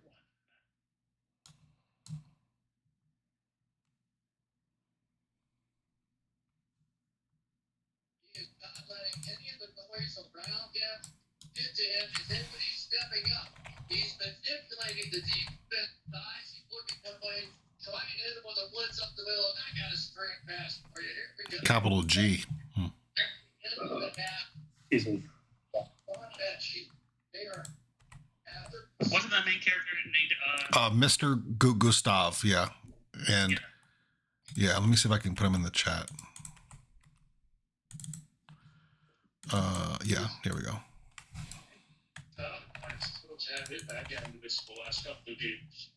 And Mike remembers the Deco columns and people that after 5 games with hamstring, he was late in the NFL. So it looks like right now we're just getting clues and opening up tokens and stuff, so that's good. See this little block spot. I don't see a way into it. What's it called? So there might be a secret room in here.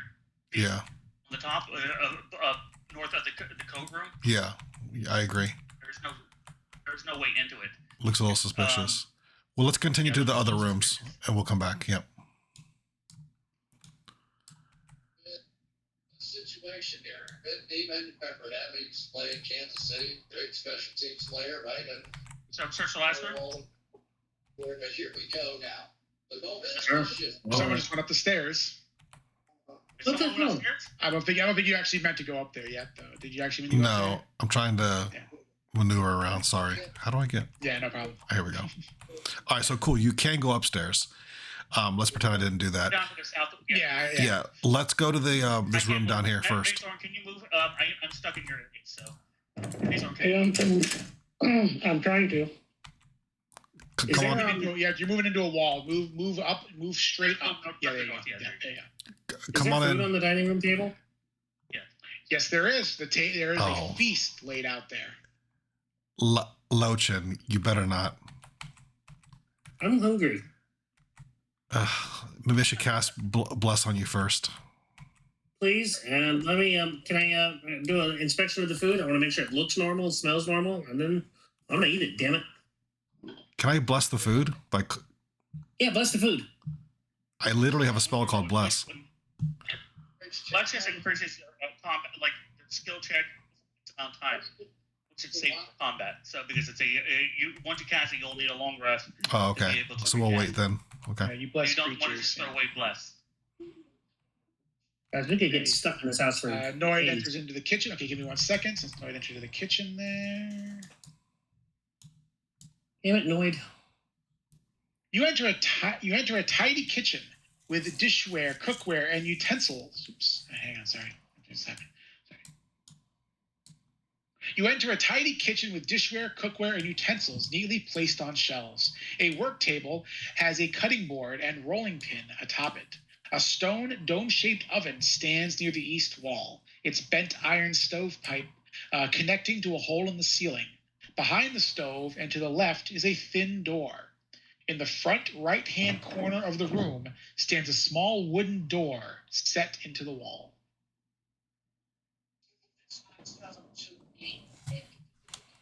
Okay. Analyzing the food. Okay, the All food. right, yeah, let's all analyze it together, guys.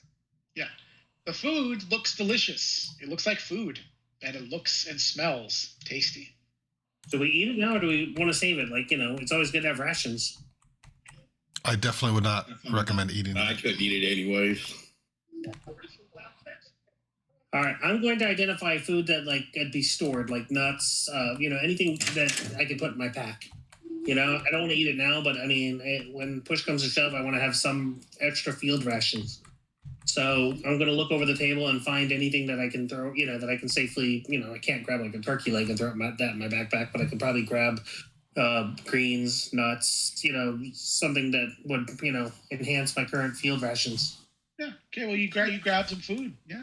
I mean, there's lots of food there, and there's all kinds of stuff that looks like it could Like augment a some pork, rations. yes. Yeah. I mean, I'm going to take it. I'm going to eat it now, but I mean, if one of us are starving and dying, why not? Okay. Okay. So, Kansara, you enter into a pantry area that is well stocked. all of the food in there appears to be fresh. I'm coming. There's like flour and there's tomatoes, potatoes. Come and get it. So you're still and then in over this. against this wall, you also notice a dumbwaiter. Dumbwaiter. Now that is interesting. That is interesting, yeah. Wait, who said they were 5 feet 5? Noid. I guess I'll go check it out.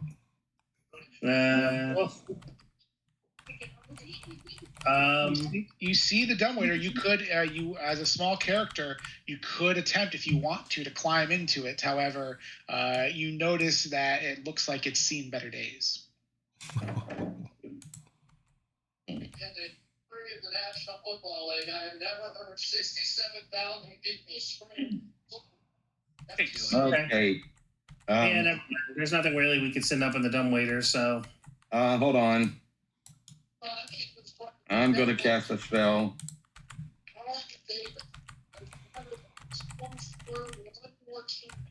Oh, cool. Turn into a flying creature such as a bird, which grants you fly speed of 20 feet. You'll actually be able to scout out the second floor with the dumbwaiter. Or I could turn into a rat and nobody would notice me in this dump. That's true. You guys want to set up as a rat? Yeah, I'm going to go up as a rat. Yeah, sure. Okay. How do I do that? Okay, so you are becoming a rat. Okay, well, let's see here. I just figured a rat would bring least attention out of anything. Yeah, I mean, you're just a rat that rode up in a dumbwaiter, and it might give you an idea of what's on the second floor before we go up there. I'm thinking of the movie The Witches. When you're a rat, you can like get into secret places and stuff, you know, within the walls. Well, the main reason I picked it was just so I planned on using it during the campaign to sort of like advance search, you know, before you guys came into an area that might be dangerous.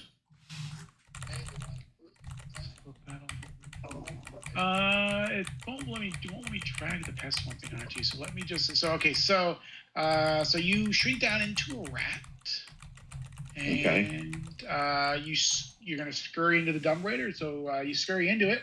You're in there. What do you want to do once you're in there? Go up. Okay, you're gonna go up. Okay. So first, as you head up the dumbwaiter. Something bad happens, I know. Yeah, cool. Okay. Should we all go upstairs, Colin?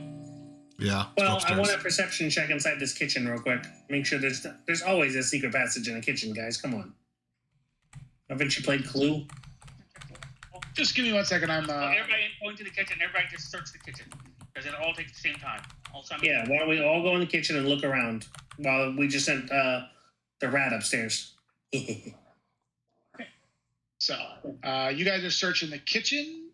Give me 1 second. Since you guys are doing multiple things, I gotta go to 2 different pages here. So give me 1 second. Okay, so Noid went up to the second floor.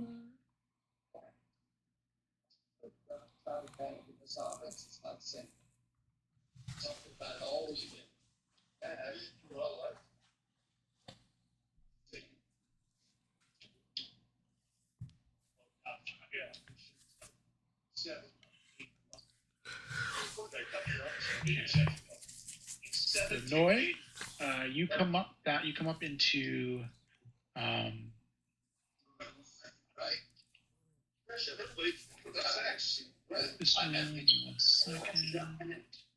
this one. 1 second. Okay.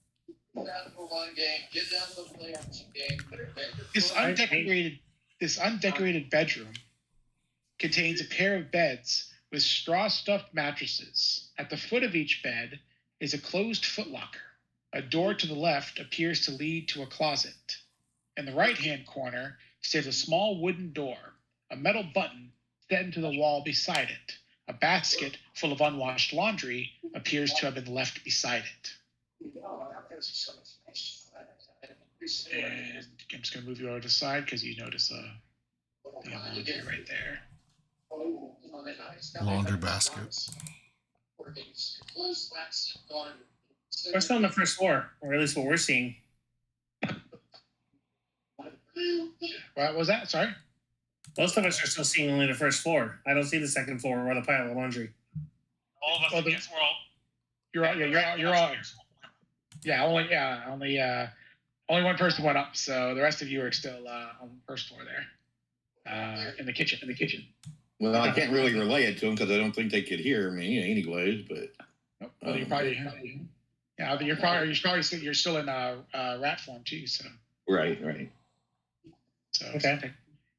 Okay. This is happening in Corona. So down below, give me one second. So down below, in the kitchen, you guys are searching the kitchen. Correct. Okay. All of us So, are doing a perception check at the same time. yep. Okay. So Kinsera, you as you are searching around, you find a bottle of wine that says that it is bottled at the Wizard of Wine's winery, and says that it is the Wizard of Wine's winery, and it says that it is a Champagne de la Stamp.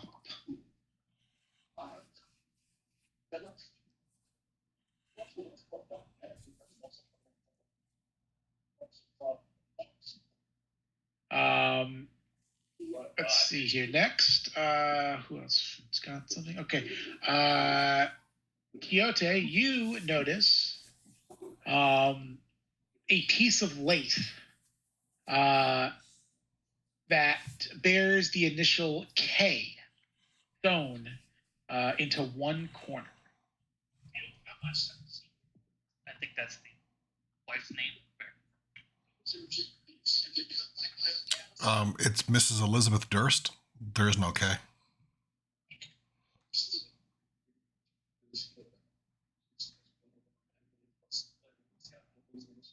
And then finally, Luckin, you notice a bit of strange dried powder sitting on one of the counters. And if someone would like to inspect that further. Yeah, well, Lachlan discovered it, so I guess I'll take a look at it. Go ahead and give me that nature check. I don't want to inspect the powder further. How do I do a nature check? Oh, go ahead in the chat log. Just click where it says nature in the chat log. I just sent it to the chat log. Nice.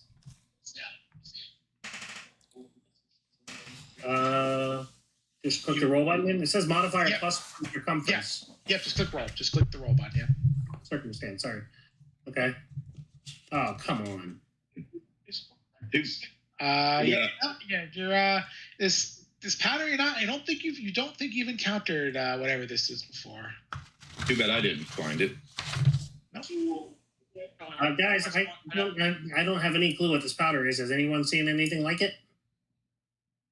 Who's good with identifying powders? I would say the Druid because he has nature. But the Druid's not with us. He's a rat right now upstairs. We'll just force it.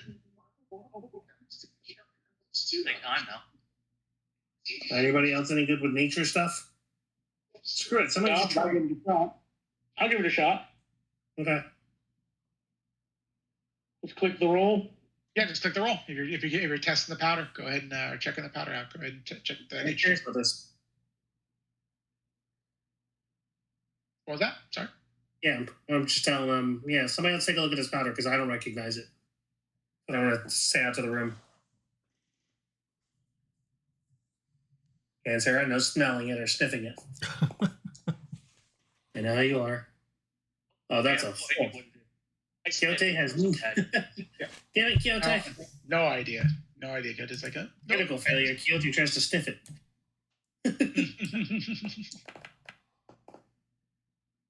There we go. Finally.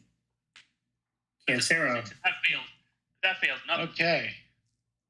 Okay. Cassera, you check the powder out and you give it a sniff, and you realize that this is dried silphium, which is a common contraceptive herb. Sarah needs that.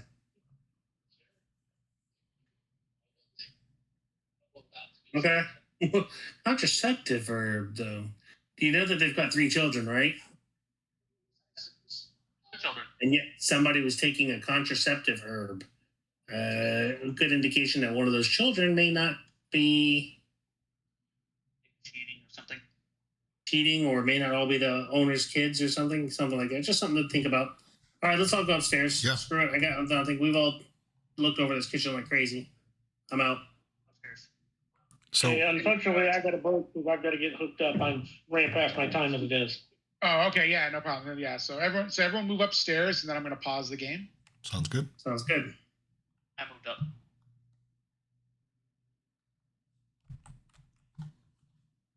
If you just go up the staircase, and then as you go around, it should transition you up to the next floor. Yeah, it did. Yep. Oh, and I can see Lloyd. Most likely I'll leave my rat form since everybody's up here now. Why don't you run back to us? You hear us in the other room. Come back to us because you're going to have to run through some rooms real quick to do that. Unless they're opened, I have no way to get through a closed door. That's true. No. It's there. Open the door. Yeah, I mean we can figure out where the dumbwaiter came up. All right, open the door for him. You can come back to regular form. Right there. Yes. Yeah. Went out. I'm gonna go ahead and pause it when right here. And I'll leave my rat form. Okay. We're back in just a few minutes, gentlemen. Not a problem. Okay. Yep. So it's Okay. there. I'll be right back too.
questions.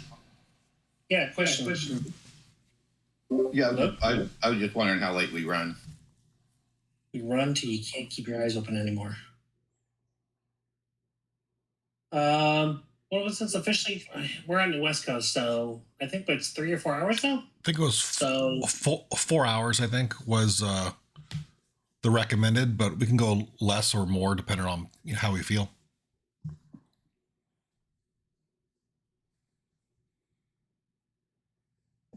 Can't ride a horse in the murder house, Carl. Literally one horse right now. So, Carl, I have some concerns. I was looking at the chat log here, and it shows that you took a woman's slip. Just a little concerned why you grabbed that, buddy. Just grabbed it because what's it called? No one else was looking at it and threw it. Sell it and donate the goods to charity or to what's it called, or to the group if we need it. No problem. I'm taking it from my own funds. No judgment here. For the party. That's fine. Also, I have the highest strength, so I can carry the most. Yeah, but why did you smell it? Hey, I was gonna eat the food from the kitchen, all right, but I don't really want to get killed by poison on the first level. That would be kind of embarrassing.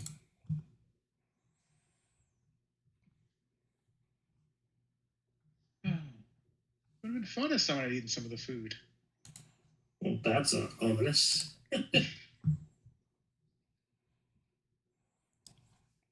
So I think we're doing a good an intro level area. Sounds like this area we're just exploring and we're understanding how to explore and do checks and stuff. So I like it. Right. But this is all just a prelude towards us getting into Ravenloft. Right. We're still in the Forgotten Realms fake room. I like the idea of all 4 or 5 of us entering a room and all of us looking around thoroughly. It saves us time instead of each of us doing it individually.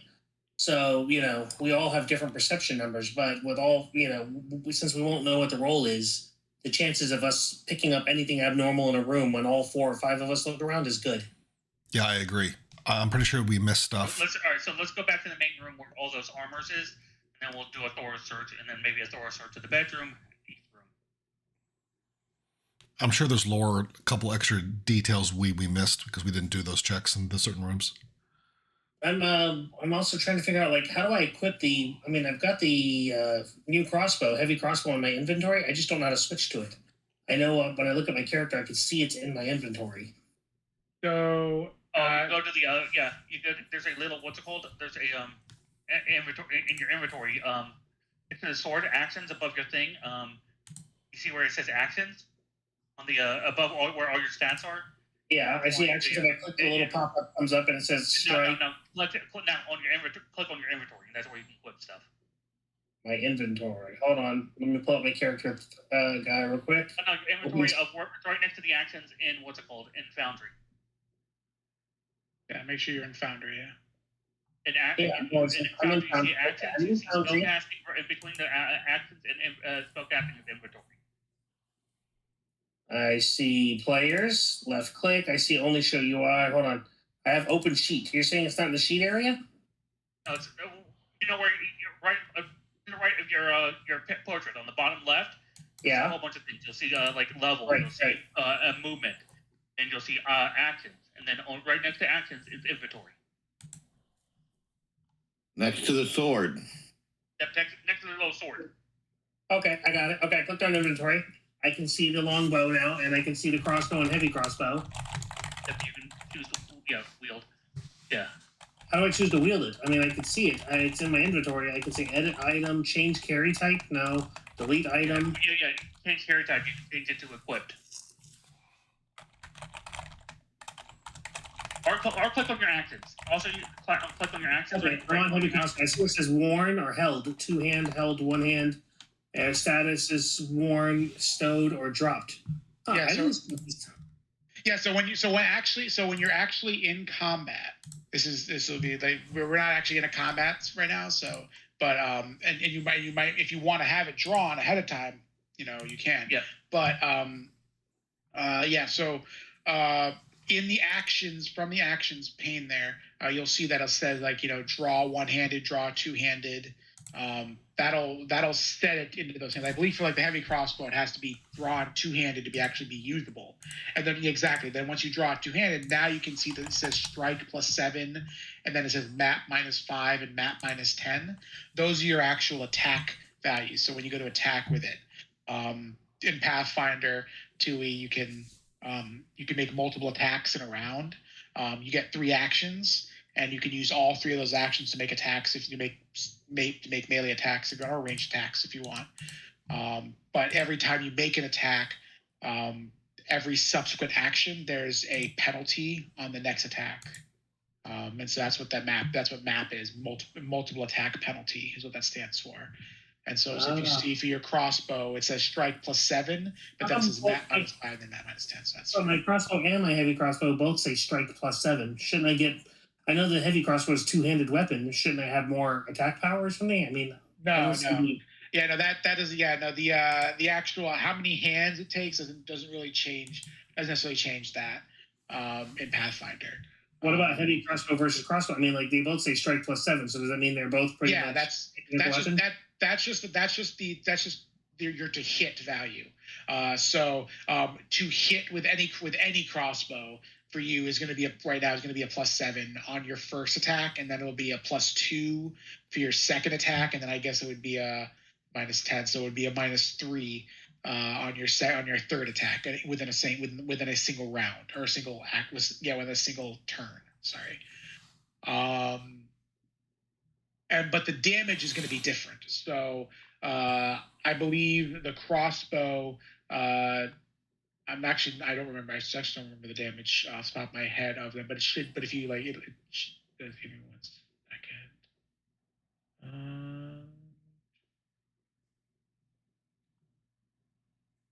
Okay, cool. If you open up the attack screen and mouse over the damage, whatever one it's equipped, it will tell you what the damage would be. Yeah, exactly.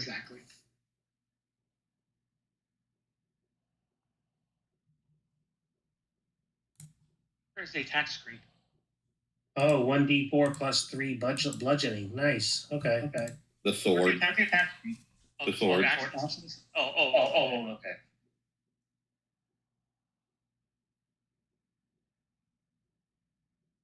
1d10 piercing. Nice. Okay. Heavy crossbow versus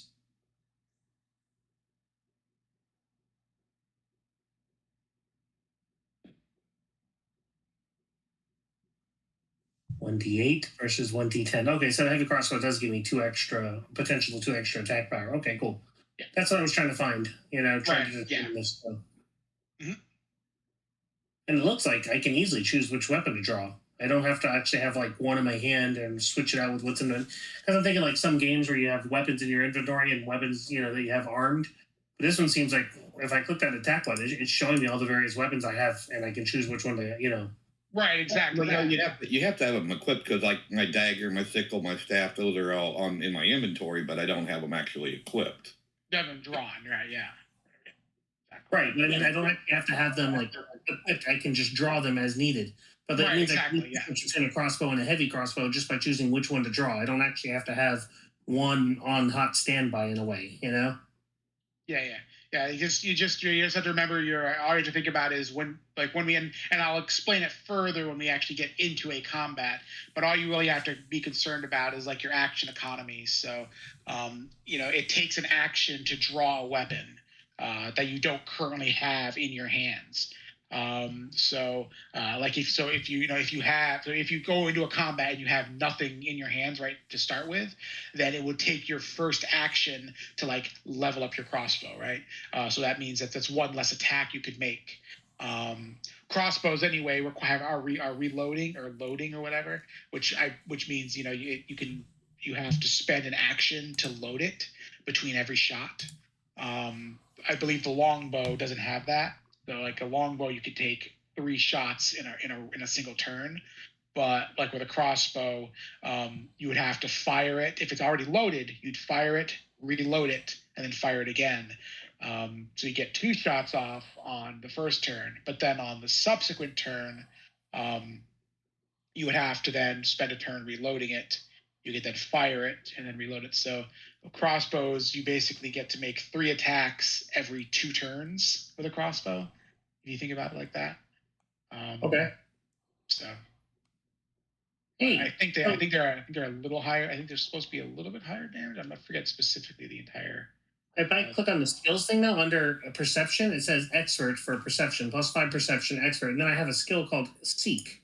Does everyone have that, or is that you scan an area for signs of creatures or objects, possibly including secret doors or hazards? The GM attempts a single secret perception check for you and compares the result to the stealth DCs of any undetected or hidden creatures in the area. Yep. Yeah. So basically, I've been seeking seeking or searching is basically what you've been doing when you search the rooms. And I've been making those rolls behind the scenes. Okay, so that doesn't give me. So everyone has that though. Like this isn't something special my character has. No, anyone can seek, and everyone has perception. At least, most likely, I'm pretty sure everyone has at least perception trained. Some people might be like expert perception, so that it would be different. Because people have different proficiency levels in those skills. Trained expert. Trained expert. I might always forget it. Trained expert, master, and legendary, and that just increases. That just basically shows how well you are, how good you are at that particular thing. It gives. I believe it's. I believe like a trained is a +2 bonus. Then experts +4. Master is +6, and legendary I believe is +8. I think those are the right numbers, and might be slightly off, but I think those are the right numbers. But anyway, it just increases how good you are at those. Okay. You also add your level. You also add your level to anything you're trained or better in.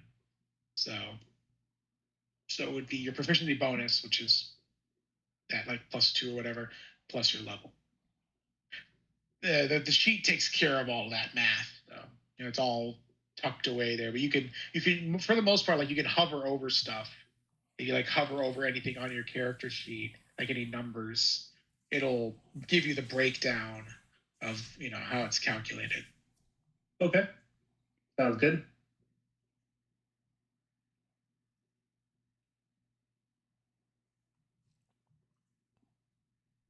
So, yeah. Okay.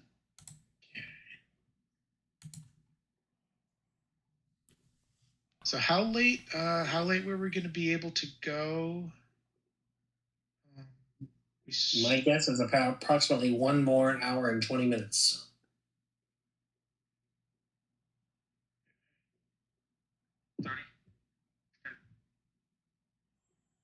9:30 p.m. Pacific or 6:30 p.m. Eastern. No, it started at 8. It started at 8:30. 11:10 Eastern. So 8:30 p.m. Eastern. 4 hours would be 12:30 midnight. So yeah, an hour and 20 minutes would be a 4-hour session. Yeah. Okay. If you guys are okay with it, you guys are the East Coasters. A lot of you don't have work tomorrow though, so that works too. No, I'm good with that. I was tired earlier. I'm kind of excited now because exploring all the different rooms. I'm good. Well, we started me and Tom's time. We started at 7:30. That's like 2.5 hours. Oh, So now yeah. Good point, John. Let me grab a coffee real quick. Stepping out of the room.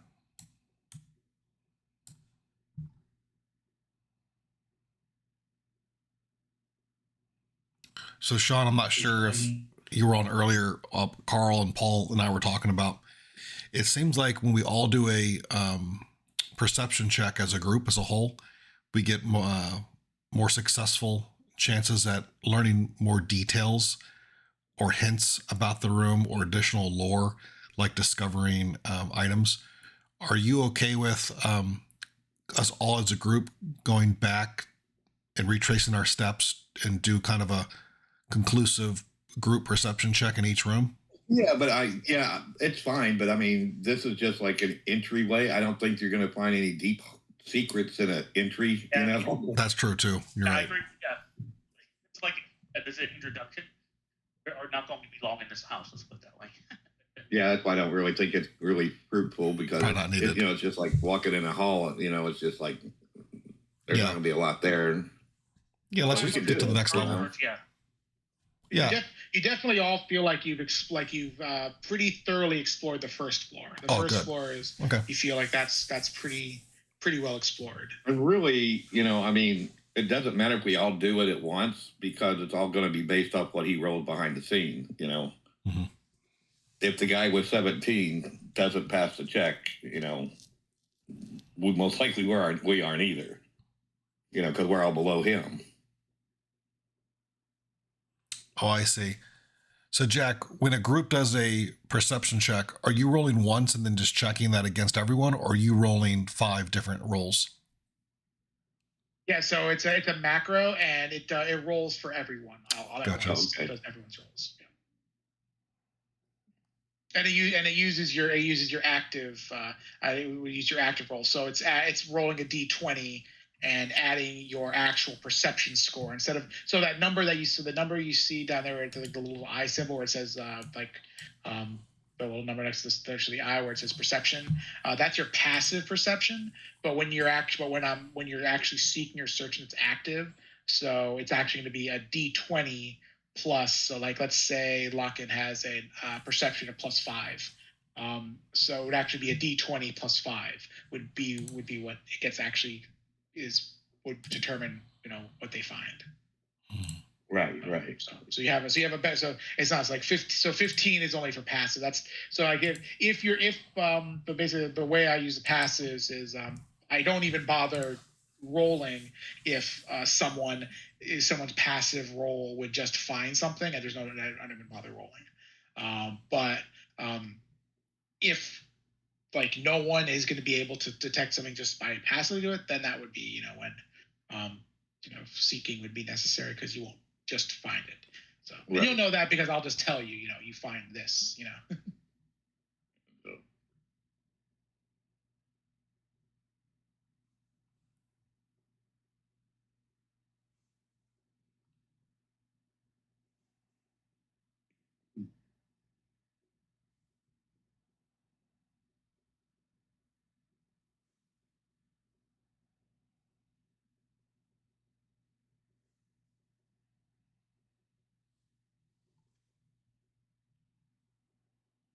And this time that we're taking a break here, does that count as recovery time?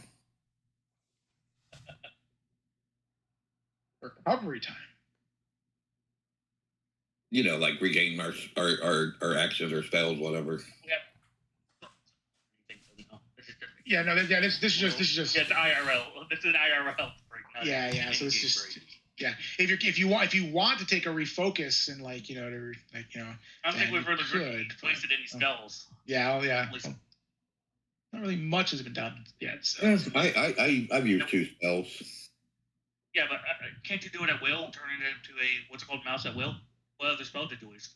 The cantrip I probably can. The pest form cantrips are infinite. Are you ready? Is everyone ready? I'm ready. Yeah. Thomas back? Okay. Yeah. Okay. Good. Okay. So.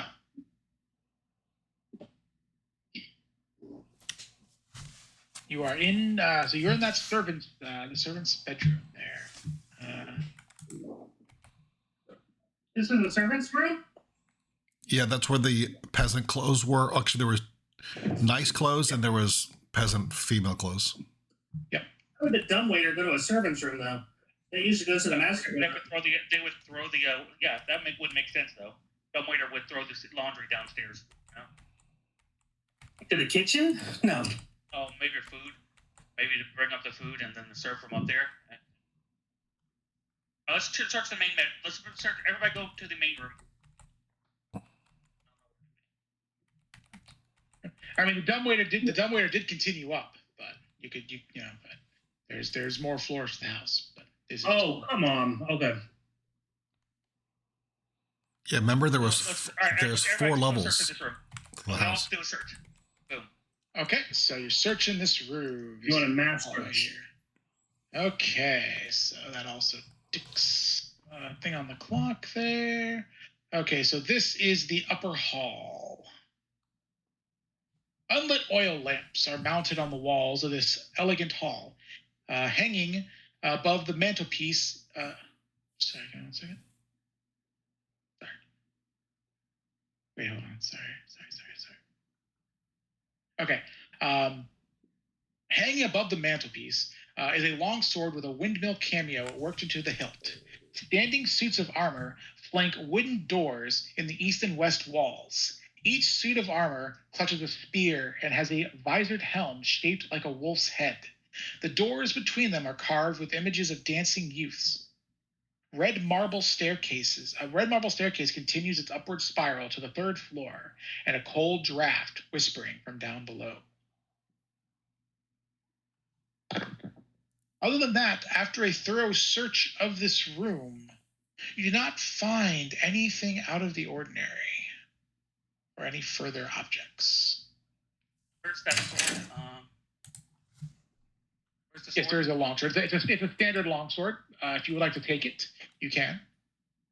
There's not like an object that I have to actually specifically give you that. Okay. Give me 1 second. Now, did that also have the same? Who was taking the longsword? I think Lord Bio. I mean, Quixote. Quixote. Sorry, this is old name. Quixote. That Carl. That may that logo, if it's also has a golden windmill on it that matches the sword. I'm curious if it's the same similar logo. Yeah. Can we examine the sword? Yes. So give me 1 moment here. I am just doing that. Okay. Yes, the windmill does appear to be the same windmill.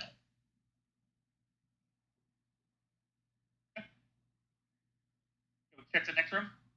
Yeah, let's do it. Let's all go into the next room together. Okay, give me 1 moment here. That is the conservatory. Okay.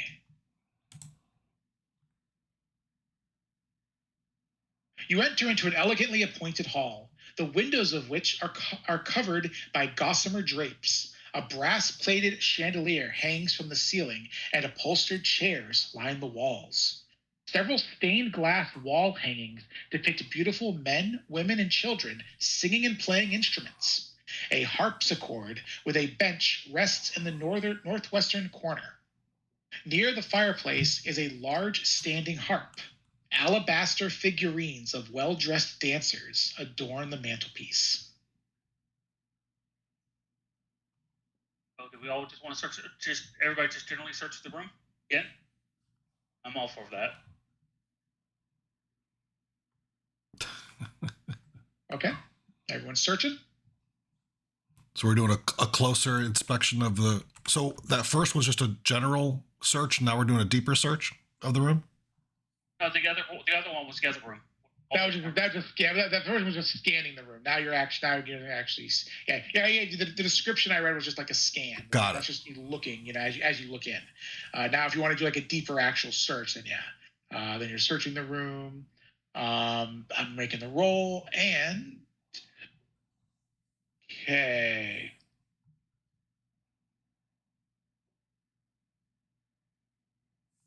Okay. Mazorn.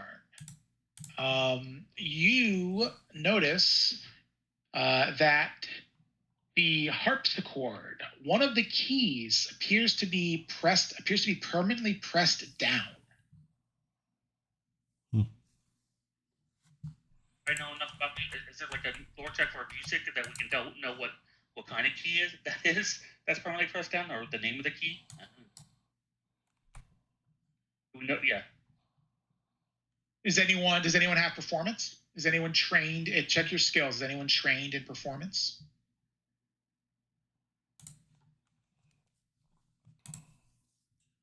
It's under which? Performance is under or under skills. So the hands, so like the hand symbol on your character sheet or on the Yeah, I bottom know, but there. what's, like distracting, it's under religion. Oh no, mine's untrained. It's performance because the skill is called performance. See, the performance section, Carl, includes acting, comedy, dance, singing, play keyboard, instrument. Just are you trained? So I just want to know if you're trained. So does it say? Well, does it say if they're trained in performance? Have the word see, like untrained. So It doesn't actually say if I'm trained or not. It doesn't say. It just there's no word there. Performance. I see performance, acting, play, wind. I don't know if it says trained or not. It's under core skills. It says in the upper right hand corner, Carl. You don't see +0 No, or there's a tab. There's no. It doesn't say trained or not. Oh, when you click on skills, Carl, when you look at your whole list. It's on. I don't know. It's in Look at my little hand. No, untrained.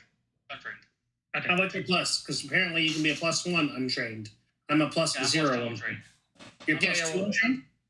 Yeah, that's so because it's a skill. So skills always get the stat modifier attached to them. So like performance would be charisma. So if your charisma's +1, then your performance would be +1, but you're still not trained in it. So you have a +1 performance, which isn't very much. +1 performance really isn't a lot. That's like you could attempt to do something with just your raw charisma. You would get one fewer tomatoes thrown at you. Maybe, yes. All right, should we move on to the next room? It doesn't look like anyone's trained in performance, I don't think. So specifically, like the specific key, no, but you think maybe like just looking at it that maybe there might be something inside of it that's keeping the key depressed. Like the specific key isn't all that important. Okay, so why doesn't somebody take apart this instrument and see what's making it not work, or what's jamming the key? What can I check with that? Like a wind instrument? Play wind instrument? Or, I don't know. Yeah. Well, it's the piano over here. The harpsichord's up. It's the piano over here. So it's like you can just like lift. You could just like lift the. A harpsichord. I looked at the piano. I thought a harpsichord was like a harp. You mean that's a piano? Okay. Yeah, if the key's jammed in, then something's pushing down on the strings underneath it. Or in it. So somebody open up the sucker. I have a one. Yeah. Okay. So you open up the piano, and you find. Yeah. That's not a specific handed. Okay. You find a piece of parchment, which appears to be handwritten sheet music with a title. Am I done? Sorry. Waltz for Clara. Waltz for Clara. Oh, nice. Oh, there's that K on the other parchment. Oh, That's with the C. Starting to make sense, guys. That's his girlfriend. The wife was on contraceptives. So the guy secretly slept with somebody else. After 3 kids, I wouldn't be surprised. Right? No kidding. The other thing in the room that is noticed by Noid as this being searched is that the figurines of the alabaster figurines near the mantelpiece. One of the figurines has been cracked along its face, arms, and torso, and depicts a younger, slender female dancer. The shattered figurine has broken into dozens of pieces and appears to have once depicted a comely older man. A third female dancer figurine remains defiantly standing atop the mantelpiece, where all 3 appear to have once stood. Interesting. Okay. All right. I inspected closer to see if there's any hidden compartment in the bottom of it or anything like that. You don't find any hidden compartment. Worth the shot. All right. Should we Let's move on. move on? I think I'll take the unbroken one with me. Makes sense. Okay. Oh, that's smart. That's good. Sometimes I'll feeling and stuff, randomly barging into my room, doing random stuff, and then like Okay, and then as you are leaving that room,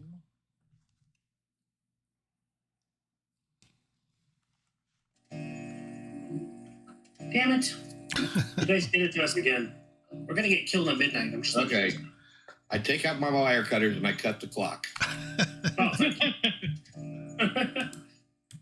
you cut the cord on the clock, and as you pull away, the cord just is uncut. Oh, that's ominous.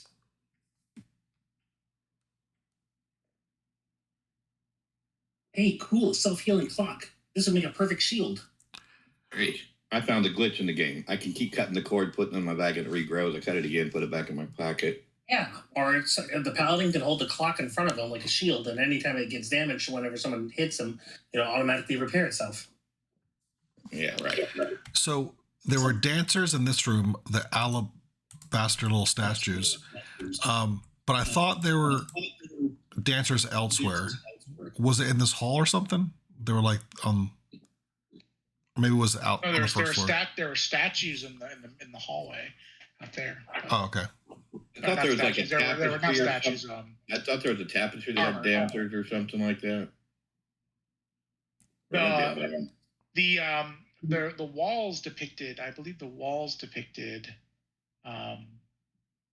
people. Hang on a second. I think it was kids. Stained glass walls hanging depicting right. Beautiful men, women, and children singing and playing with instruments around the room. Got it. Is this the first time that we've experienced the kids or the family dancing? As far as as far as the depictions of it, seems like it. Yeah. Okay. All right. Next room, guys. Okay. Run in. Okay, moving into the library. Okay, moving into the library. Okay, one moment. Okay. So I imagine you're going to be searching around the library here? Yep. Yes. As a group check. 1 second here then. Okay. So a quick library search and then a deeper one? I'm going to search the fireplace. Okay. First, let me read the description here. Red velvet drapes cover the windows of this room. An exquisite mahogany desk and a matching high-back chair face the entrance and the fireplace, above which hangs a framed picture of a windmill perched atop a rocky crag. Situated in corners of the room are 2 overstuffed chairs.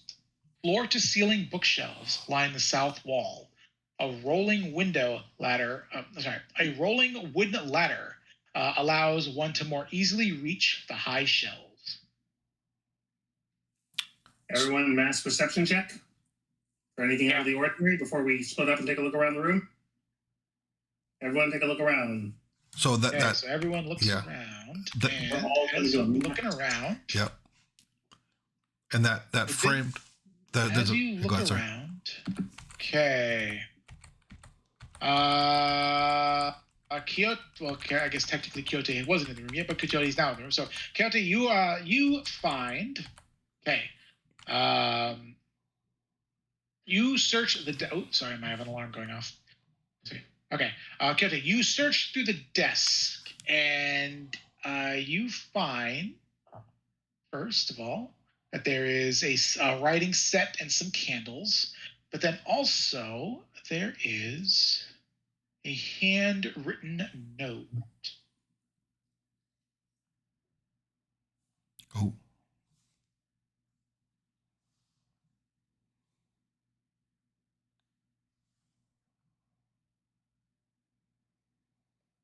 Let me play chat.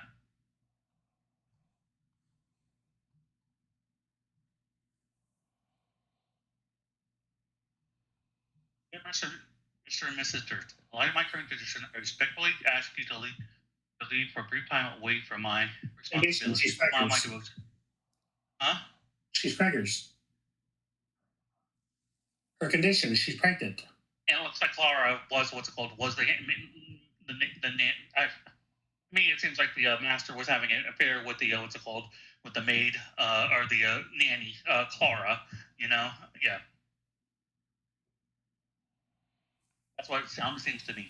I disagree. Are you telling me he pulled an Arnold Schwarzenegger? It's just that I look forward to bringing another member of that family into this world. Yeah, she's the baby mama. How do you know she's pregnant? Look what she said. I look forward to bringing another member of that family into this world. I wouldn't make that jump. I know. But, rich people, old houses make me think, cheating. That's just my world. She's just saying, in light of my current condition, I respectfully ask. I look forward to bringing another member of that family into this world. She's literally, even if it's not the master's baby, she's pregnant.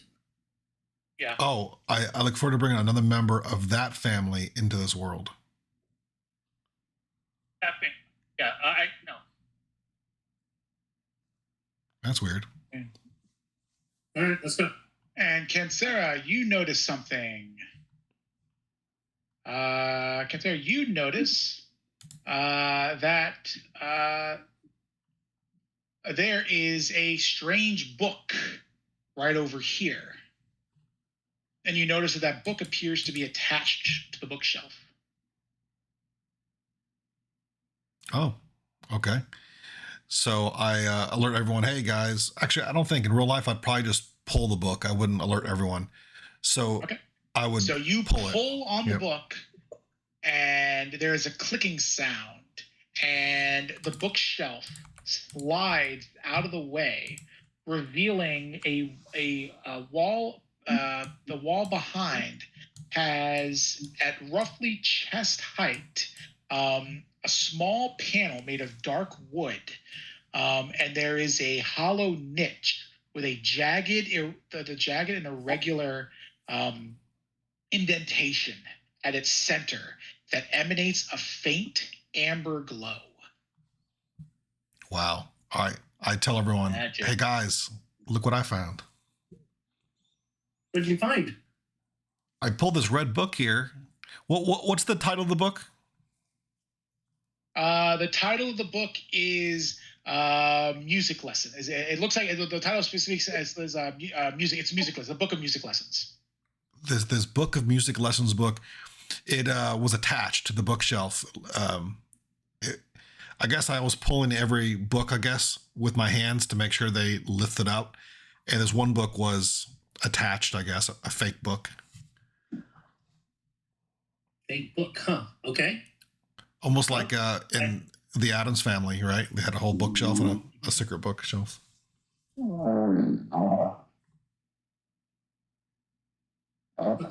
Should we go beyond the mysterious? I say we do. I'm good for it. I say too. Yeah. Are we I'm gonna? tired of waiting around. Let's go. Are we gonna jump right in? Ignore the other rooms. All right. Oh yeah. Let's go for now.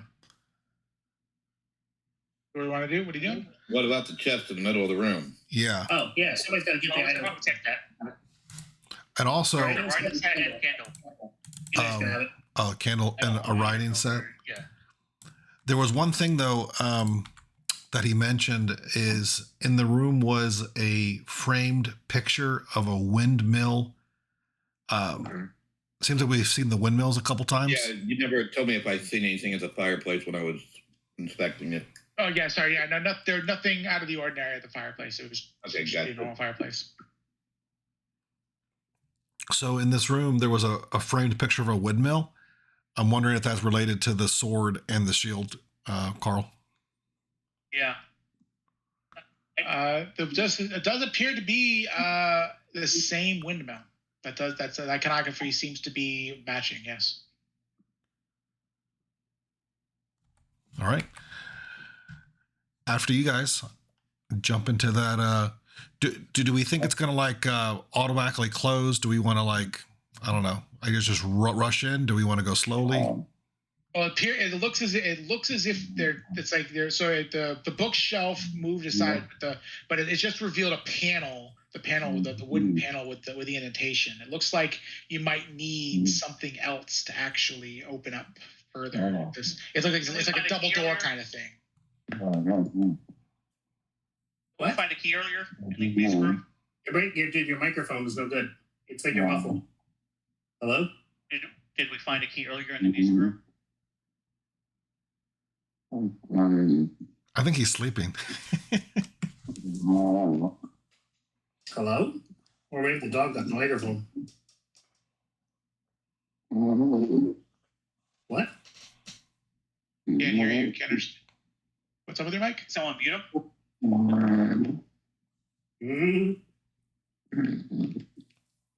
Sounds like some type of technical issue with the microphone, maybe.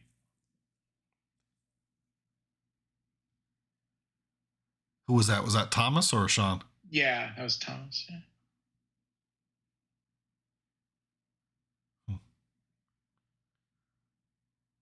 So what do we got? Should we explore more, look for this key, or what are we doing, guys? I guess we look for the key. Right. Thomas, we can't hear you, man. Yeah, I know. There's something really messed up with your microphone. It sounds like.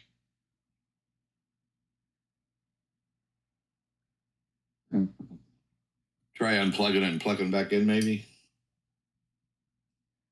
Switch to a different microphone.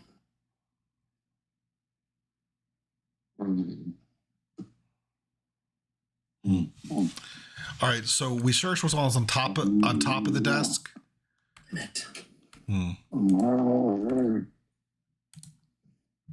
Yeah, I think Thomas is out. On a 3-hour session then? Yeah. Yeah, I mean, it sounds like there's a technical glitch there. So if that's the case, I mean, if he can't get it resolved, I mean, if we want to pause here, we can. This is not a bad place to pause if that's what we need to do. Two freaking floors. Okay. And it's just after 8 o'clock in the game, which is not bad. We did like an hour per floor, right? Yeah. Don't care. All right. Okay, so can we autopilot, Thomas, and just finish this, or I don't know? Yeah, you want to at least get to the next room? Yeah. At least we should explore this floor. Do we want to? Yeah, let's finish up this floor. Let's finish the floor. Do we want to Yeah, mute? Yeah. We're gonna have to autopilot Thomas. Yeah, he might be able to like get whatever's happening worked out there. So And then hopefully, Can you move your character? I can't move past you because I'm behind you. Done. All right, so there was so we need to look for something else in this room. Is that correct? Yeah. Check all the rooms. Oh, check all the rooms. Okay. Can you mute Thomas? Jack? yeah, give me 1 second. Oh, double doors here. Yeah, I think you did fall asleep. It's all good. Sean, what do you think, Sean? I'm gonna mute him. I'm gonna give him a call. Oh, I tried to do a server mute. There's server mute. There we go. Sorry. Okay. Okay. So can you move his piece? Can you actually autopilot him? Yeah, I can move him around as we need. Yeah. I'll move him with the group, basically. Let's find a key. All right, so what was in this room again? There was, he had mentioned, you walk in, there was velvet drapes covering the windows. There was a large desk. There was some chairs, Yep. fireplace, the framed picture with the windmill. And then there was specifically overstuffed chairs in the corners. And then the bookshelves. Oh, and the ladder.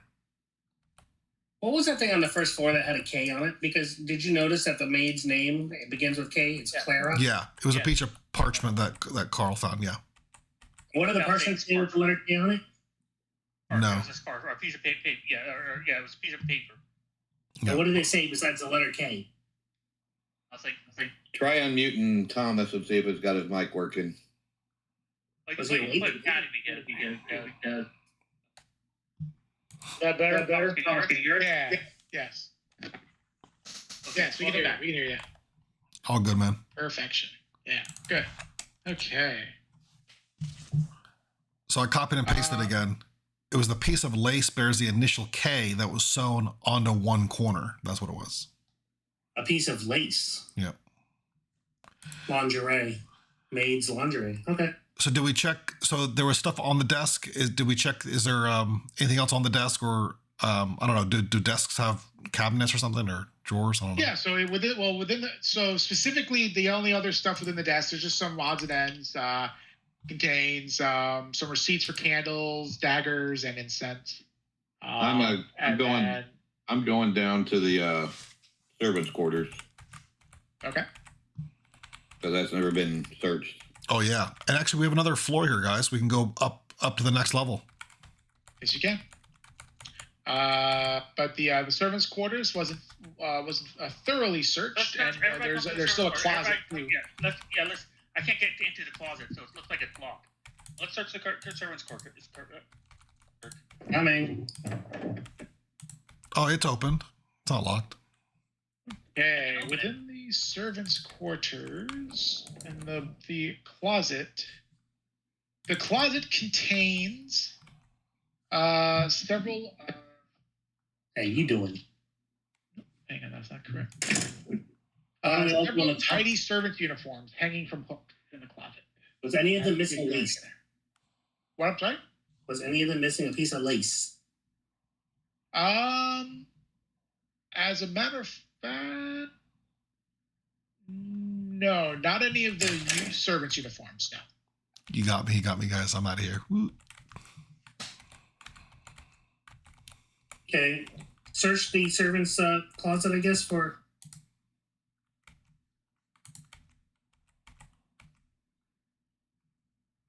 And the foot lockers at the beds are empty. At the foot of the beds are empty. The only thing that was in there was the laundry basket that had some clothing in it.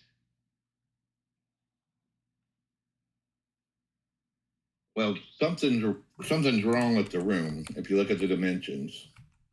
Yeah, to the right you can, but it might be a secret passage or something. Yeah. Oh, you mean on the right side? Yeah, if you look at the room ahead of us, above us. Oh yeah, there's something on the bottom right. The space behind. Oh well, that's where the bookshelf secret entrance is. But we need like a. I'm sorry. What are we looking for again? What did that book do again? Oh, it's a key. There's the panel the indentation is a wood panel, and there's a jagged indentation. It maybe looks like it's some type of maybe like a gemstone or something, and it radiates an amber glow. Oh, got it. Okay. The statue wouldn't fit, would it? Nah, definitely not a statue. No. Didn't someone have a piece of that we found in the upper chest? It was like a piece of jewelry or something. It was like a stone. I got the alabaster stones. Yeah, you think that would fit in that hole? Does the hole look like a key or just to hold items? It looks like maybe like a gem or something with probably. Alabaster stone. I'll go over and try an alabaster stone. Okay. So the alabaster itself is not it's a rough cut. And does not slot correctly into the panel. This is probably not the correct gem. I tried all three of them. Does any of them? None of the alabaster stones fit correctly. That's it. And that's going to be another.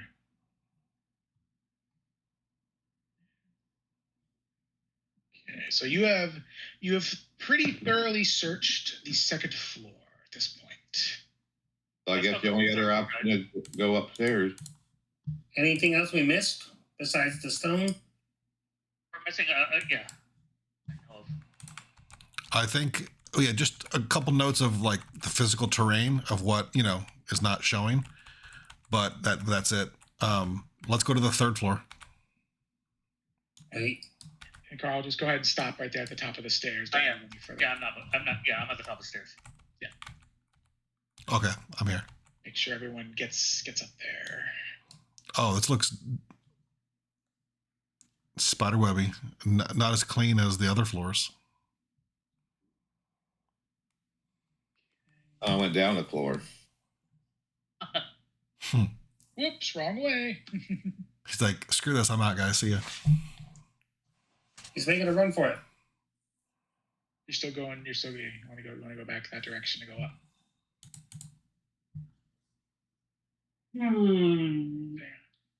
Listen. I'm going to go around and hit this around the staircase.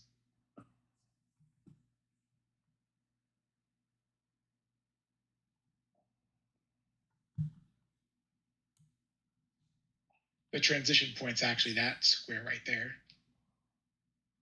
So you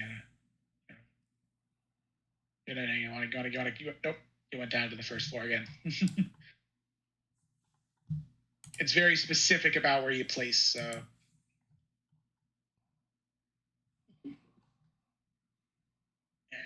Here. Let me show you. So if you move your character this way, there, and then up the stairs here, it'll pop you there, and then gonna come up this way, over to here, and then that way.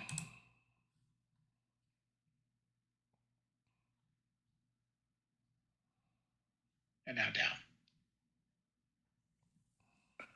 He's in my way, though. I'm trying to get.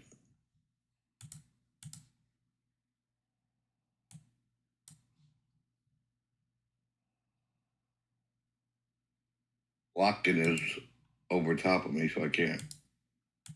There What it happened? goes. Now I go down. Yeah, now you go straight. Yeah, go down. Yeah, go down one more. It'll transition you upward. There you go. Yep.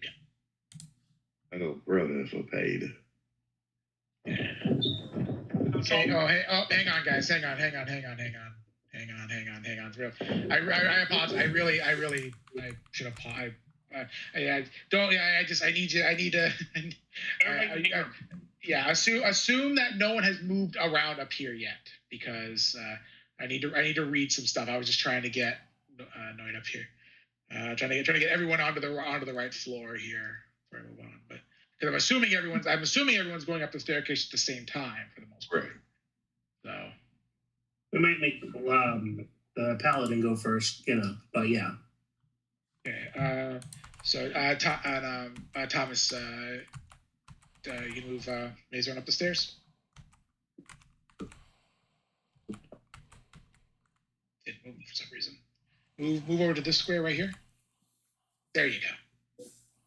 Hey, what's up? Okay, now, as everyone gets up to the top of here, now, okay.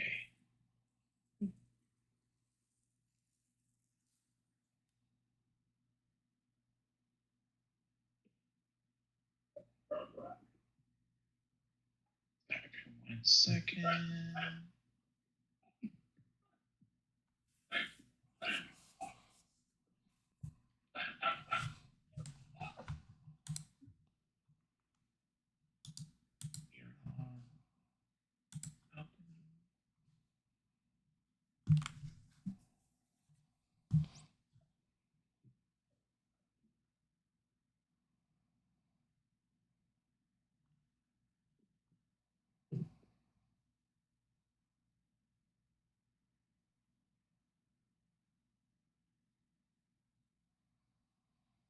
Okay, sorry.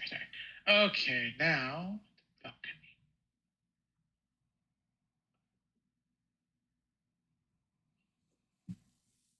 You climb the red marble staircase to its full height, arriving at a dusty balcony. The air here is dry and musty, but tinged with a strange coppery scent. A suit of black plate armor stands against one wall, draped in cobwebs and marked by age. Oil lamps are mounted on the faded oak-paneled walls, which are carved with woodland scenes of trees, falling leaves, and tiny beasts. And as the last of you steps up here onto the staircase, the suit of armor at the back of the wall springs to life. Oh, fine. Our first combat. Yes. So I am I'm out. Yes. going to the combat tracker. Okay.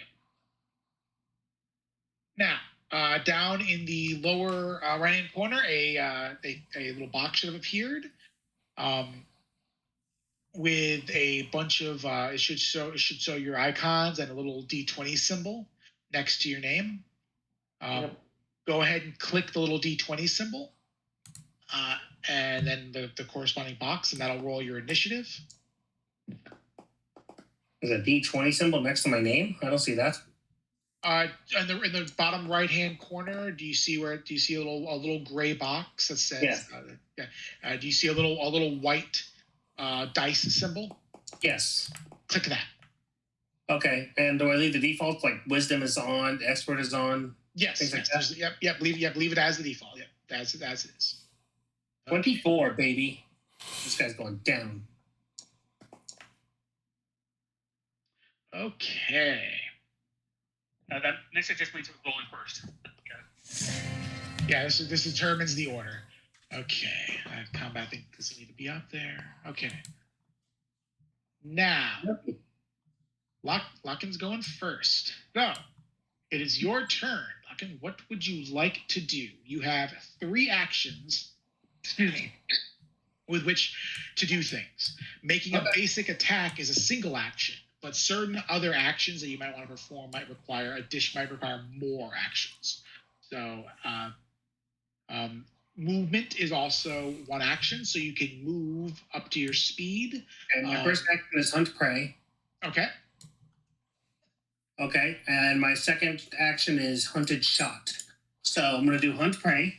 Okay. Which is action hunt prey.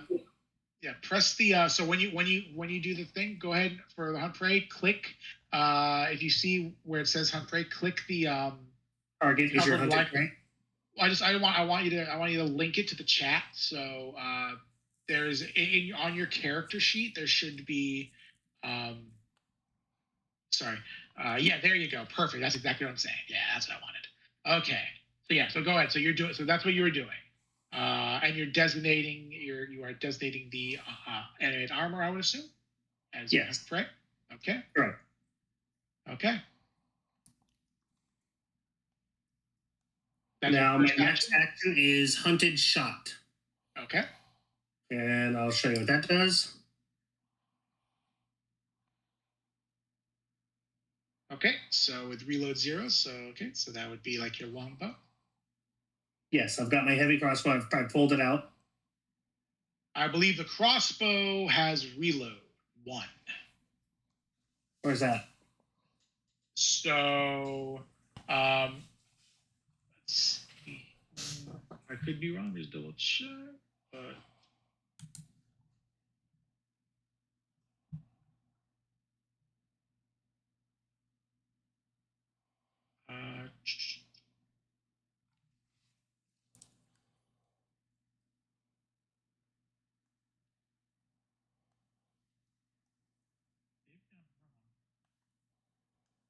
No, reload 2. It has reload 2. Yeah, there it is. Okay. So yeah, so when you're looking at the crossbow in the in your inventory, if you expand it, it'll show you that it says it's simple weapon, reload 2, range increment 120 feet. Right. So because it's a reload 2, your hunted shot won't work with it. Your hunted shot needs to be used with a weapon that has a reload of 0 or less. Can I use my regular crossbow then? So your regular crossbow is reload 1. You would need to use your longbow. Oh, okay. Your longbow has a reload of 0. All right, so I pulled out my longbow. Okay, so that was an action to pull out the longbow. It was? Okay. Action 1, hunt prey. Action 2, hunted shot. Action 3, position or repeat attack. Wait. Well, so hold on. So your first action you declared your hunted prey as your first action. Your second action is pulling out your longbow. Okay, that makes sense. On my crossbow, I guess. Oh yeah, my longbow. So yeah, go ahead. Yeah, on your longbow. Okay. So now you want so now what do you want your third action to be? I guess it will be hunted shot. Hunted shot.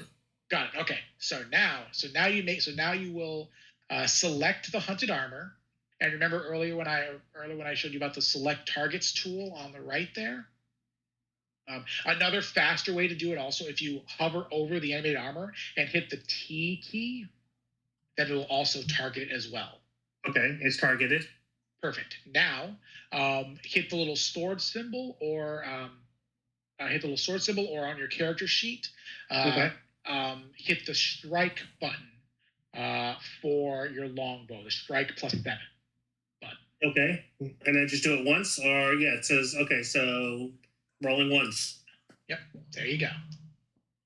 Perfection. Okay, so you go and you swing at the armor, or you don't swing at it. What am I talking? You fire your bow at the armor, and the arrow flies the pretty modest distance there, about 5 feet, and just bangs at the armor, and then just falls to the ground without seeming to have done much of anything. Another shot then, since I got double shot. Well, you used the shots, 2 quick shots. Yeah. So second draw. So make your second attack. Yep.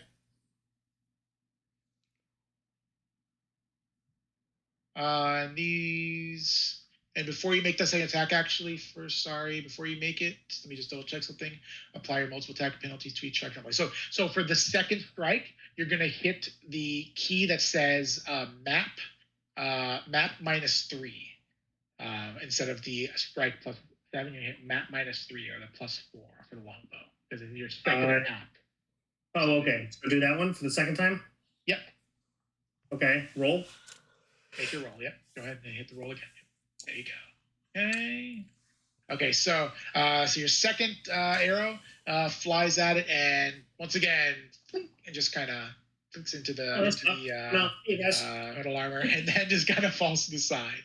I just shot him twice, guys, and I mean a 12 and a 10, and it did nothing. Good luck with this, guys. All right, I guess that's my 3 actions, right? Yep, that was it for your 3 actions. So that's going to bring it to Quixote. Targeting him using an action.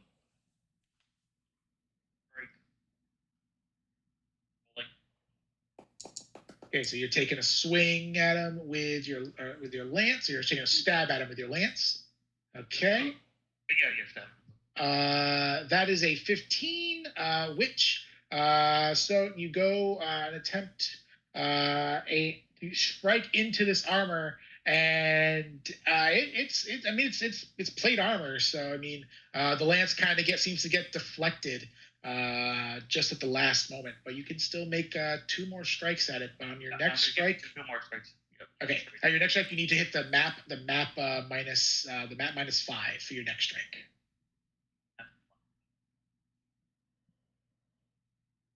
It's the map modifier.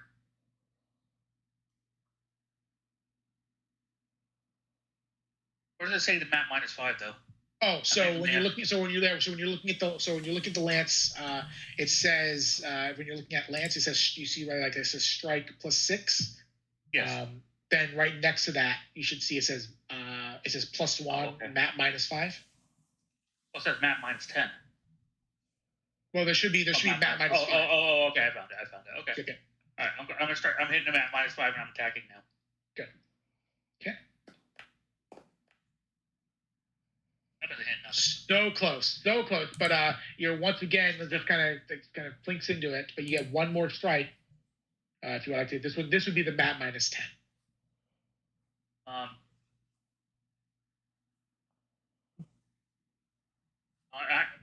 just going to.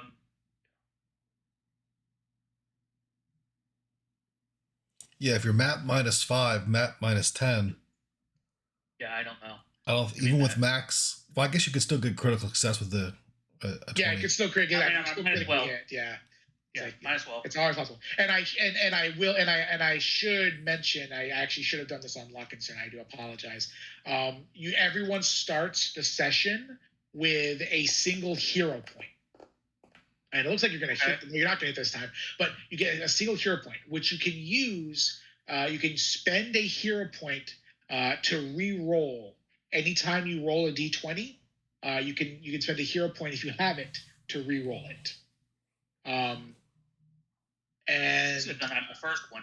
I should have done that in my first one because I had a 9. I mean, yeah, I had no penalties. I had a 15. I got it like a 12 or something. I would have been whatever. Yeah. Yeah. Okay. So if you want for I should have done for this time. I will do this for this turn though. If you want, you can re-roll. You can use that hero point to re-roll either one of your rolls if you would like. I want to re-roll my first hit. I had a 9 on my first hit. Okay, so for that, so go up, so scroll up in the chat log where that first roll was, where you got the 15. Right click on it, and there should be an option that says re-roll using hero. Using a hero point. Yep. Wow. Okay, even worse. Never mind. Even worse. That's what happened. So you want to try. So yeah. So unfortunately, you go to stab this thing. Okay. Yeah. I'm ending my turn. Okay, so you stab this thing, and unfortunately, you're just not able to get through its armor. Okay. The armor is going to go charging straight at Locken. I'm right next to him.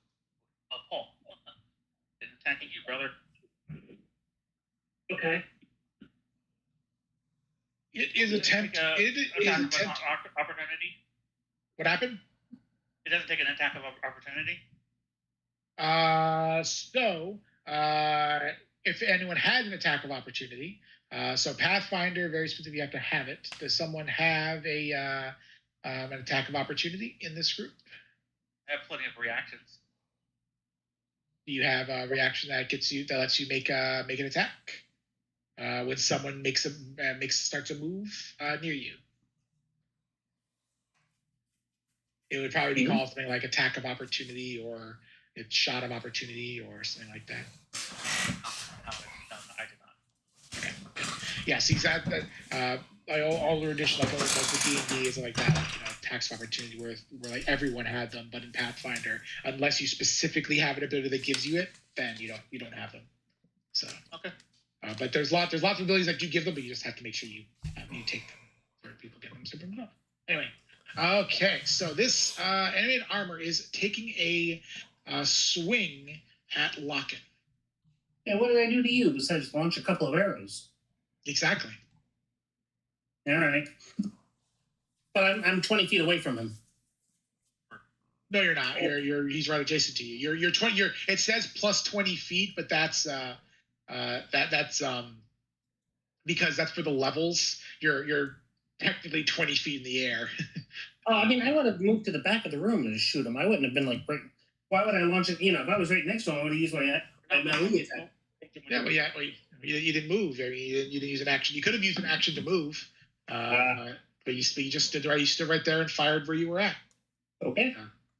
Now, for next time, you'll know to move. You'll know to move. And use an action to pull out your weapon as well. Yeah, if it's not drawn, then yeah, it's an action to draw the weapon. Yep. Interesting. Okay. Yeah. Okay, so it's taking a fist attack at you.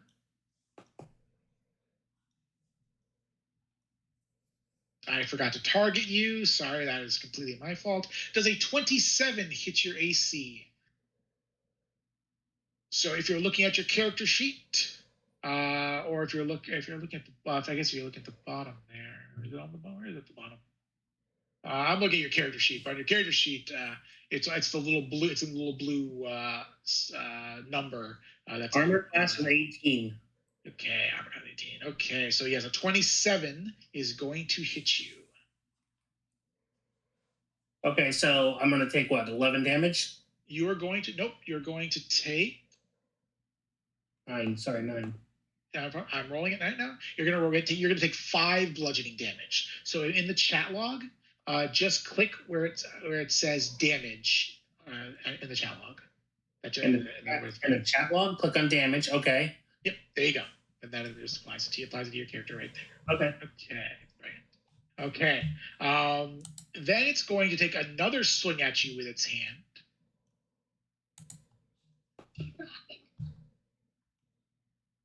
Which is going to hit. Oh, you're dead, Paul. For 8 bludgeoning damage. Who? To you, Locken. To Locken. Sorry. Again? Yep. It's a beating on you. Yep. Okay. And then it's going to attempt to stab at Quixote with its glaive.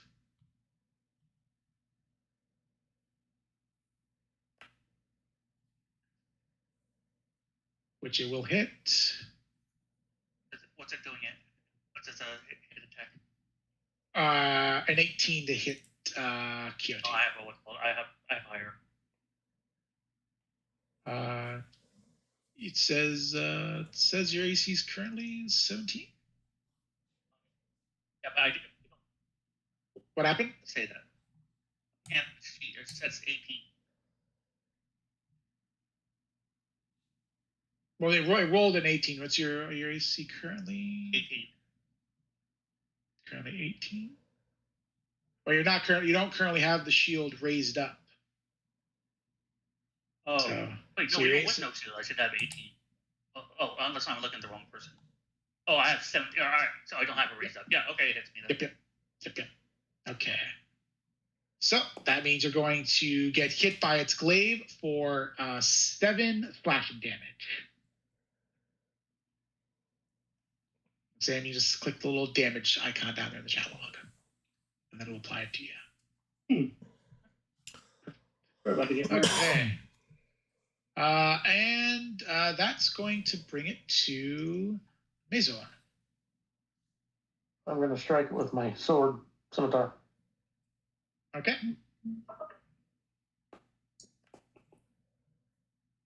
Wow, these rolls, I don't know. These rolls, okay, you can go ahead if you would like. You can attempt to re-roll that using your hero point.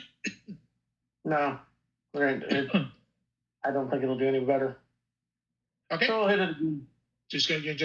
Then if you want to just attack it again, you make a second swing. You can go and do your map, your next the next map down, which will be like the map -5 or -4. Yep. Okay. You haven't targeted it, which I forgot to say. But that's fine. You still haven't been hitting, but if you hover over it and hit T, that'll target the armor. Hit the T key. Remember, I'm on mobile, so it's a little more difficult. Oh yeah. Understood. For targeting, I guess you can also on the left side panel. Okay. There's the target icon. Little target icon that'll let you target as well.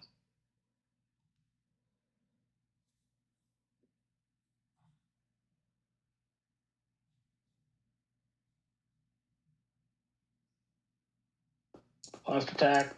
I was about to think. No. Okay, so you go to swing at it with your scimitar, and just doesn't seem to be getting through its armor. Oh crap! What just happened? Don't know why that happened. Okay, doesn't seem to be getting through its armor very well for some reason.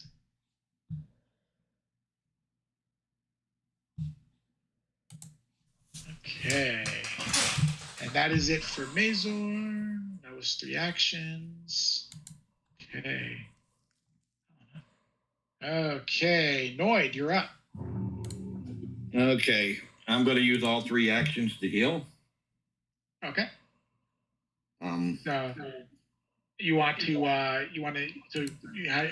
use the 3-action heal thing that make the emanation that will heal everyone in an area. Right. Yeah, and it also will damage him. Well, it would only actually it would. So no, if you're gonna use heal and you're gonna use the emanation, then it's going to flood the area with healing magic, which actually would actually heal it if it had taken any damage. No one's hit it. No one's hit it. No one's hit it, so it would. So it's not going to do anything, but it would actually heal it. If it was undead, Right, it would damage it. But it's not undead. Yeah. Everybody. Well, there's a couple people that's down, so I figured, I'm going to use a full action. 3 actions to heal everybody up, or try to. Okay. What do I do? Cast a spell. Yeah, so you can go ahead. So first, go ahead and cast it. Hit the cast button. But before you use the emanation, now you can use the emanation. That's up to you. That will heal everyone for a single roll of a D8. If you instead, just so you're aware, if you instead use it as 2 actions, then you can heal a single person, but you'll heal them for 1d8 plus 8 healing. So it's up to how you want to do that. Just so you know, just making sure that you're aware of the full options of what's available. And how much would the emanation heal everybody? The emanation would give everyone a single d8. So it could be anywhere from 1 to 8. Whereas you could heal everyone in the area for 1 to 8, or you could heal a single person for 9 to 16. I think I'll do a area of effect. Okay, perfect. But it's 2 people. Yeah. Not a problem. So go ahead and hit the you can hit the 3 action heal down at the thing where it says heal, and it's got the 3 things. Yep. It creates the area, and I believe that will also, if you click the where it says heal and the 3 little in the chat log, heal, and then roll damage healing. Roll damage / healing.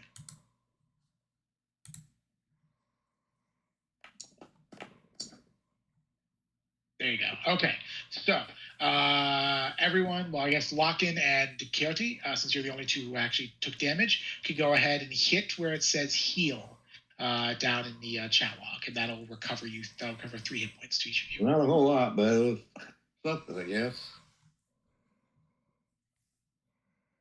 Yeah, 6 total health, to the group, so that's good. That's pretty good. Okay.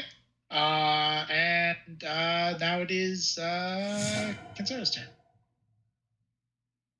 Kansara? All right.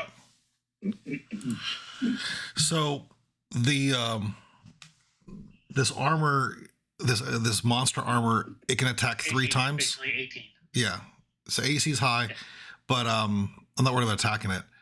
But for healing, it can attack 3 times, right? It attacked Lochin twice and Quixote once. Is that what I saw happen? Yes. Yep. Okay. Or was the charge an actual attack also? Oh. Okay. No, yeah, it was. It was able to move and make an attack as 1 action. Gotcha. Okay. So yeah. So the charge. So basically, the charge was a charge and attack. It was a single action to make it to move and attack. Got it. And we haven't done any damage to it yet, so we just got to kind of heal it. I mean, we got to kind of almost do like a reset. So I've got a heal spell that I can do 1 action, a 2 action, or a triple action for a heal.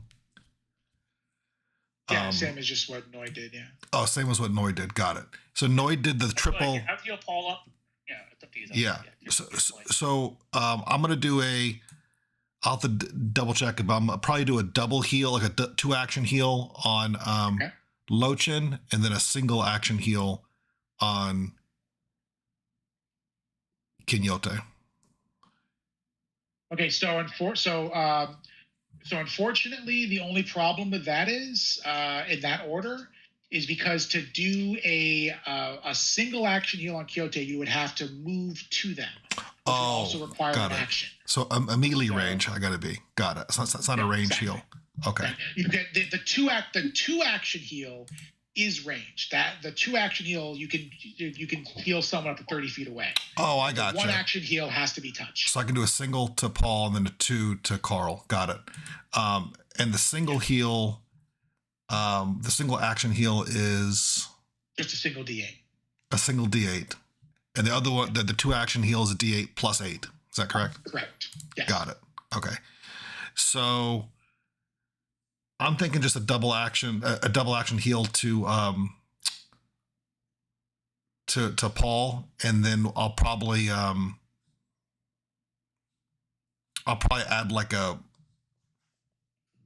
something to Quixote or Paul. All right, so let's start with a double heal, a double action heal to Paul. So let me go to my abilities. Let's see. Your spell and cast. Open sheet.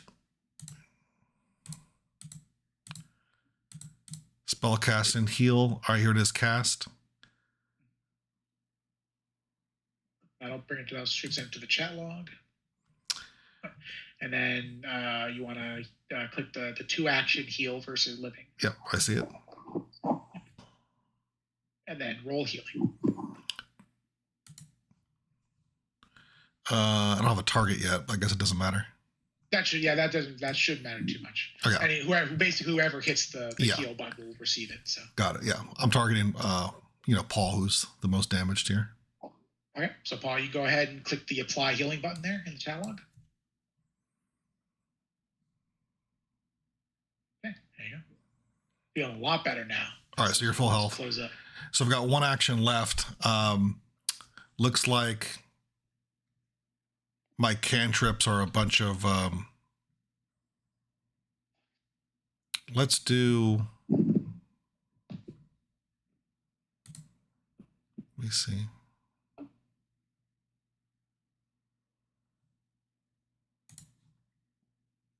Shield would like protect you. Guidance would I think gives a +1 to like an attack roll. Yeah. Such. I'm gonna cast guidance on Carl. Yeah. Okay. So Quixote has gained guidance.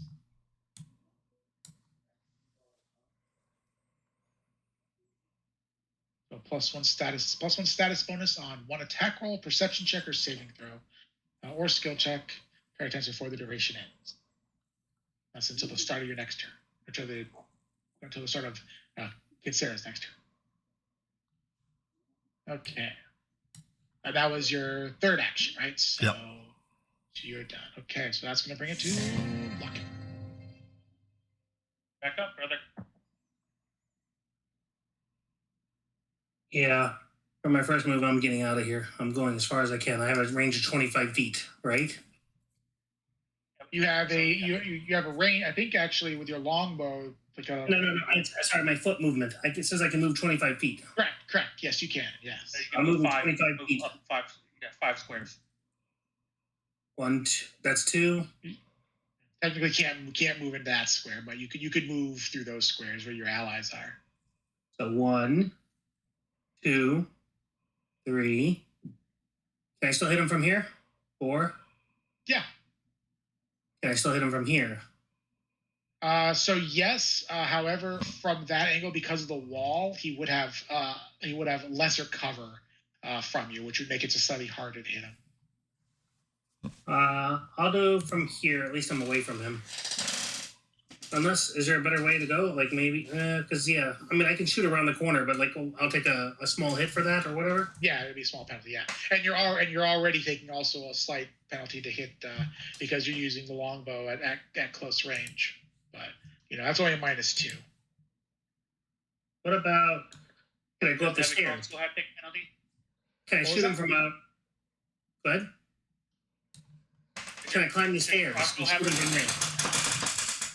The crossbow would not have. I don't think the crossbow has the volley trait, so I don't think it would have the same penalty to shooting in close range. It's just because longbows are specifically designed for arcing, so they have the volley trait, which gives a -2 penalty to shots fired within 30 feet of the target. Do I still have my longbow pulled out since that was from my last round? Well, you wouldn't be able to have like your crossbow and your longbow like held at the same time. Like right now, the last game, the last fight, I had my longbow out. Is it still out? Well, you have your longbow. You have your longbow out because that's what you used to fire with. Okay. So is he still targeted or whatever? That first thing. Where I put a click on his icon and then hit T. T. T. Yeah. T for target. Not working. You could also hit the on the left hand side where the little target symbol. I hit that. I'm able to click on other people, but I can't click on him. It's so weird. I can click other people, but I can't click the enemy right now. You can't. Yeah, and why am I not able to hit the enemy or click on the enemy? Is it because I can't see him from this corner? No, that shouldn't. I don't know why. Hang on one second. That's weird. Give me one moment. Yeah, I mean, I know like how I targeted him last time, but like I can highlight other people. I'm just when I go over the enemy, there's nothing highlighting. It's like he's scenery right now to me. Weird. Hang on. I don't understand why that would be happening. Could you try reload to hit like refresh the browser? Maybe it's is anyone else having issues targeting enemies on there? Hit reload application real quick. Let's see what happens. Now I can target him. Okay. Reloading the application. Yep. Okay. Yeah. Okay. So does he still have my thing on him or whatever it's called? He's still your hunted prey, I believe, right? Right. Yeah. I'm pretty sure that doesn't go away unless you move it, right, or the creature dies. Okay, and I can use. I'm pretty sure that just stays on it. That just stays on unless you move it around or whatever. Yeah. If you use hunt prey against a creature when you already have a creature designated, the prior creature loses the designation. Yeah, but as long as it's going to say designated, as long as you don't move it. Okay, so I'm going to use my hunted shot again. Okay.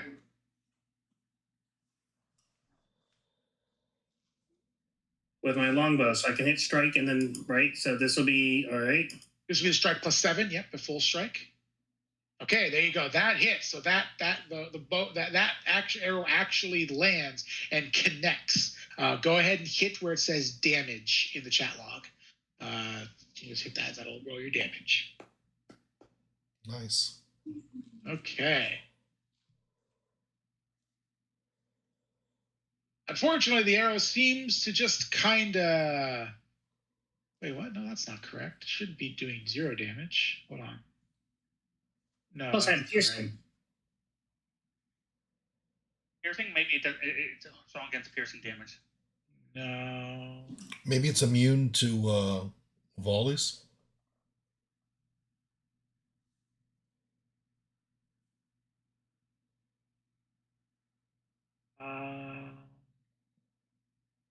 Legitimately don't. Is it because of? No. I think damage against you. No, it takes that damage. I don't know why it's saying it doesn't take that damage. Because it doesn't have resistance to. It doesn't have resistance or a resistance to piercing or immunity to piercing. So I don't know why it's saying that. I'll have to look that up. Double check that later. My second shot map -3 or map -6. The next would be the map minus. Next is your second map, so like the map -3. -3. -6 would be your third shot. Yeah. Okay, a second shot that hits, that connects. Roll your damage.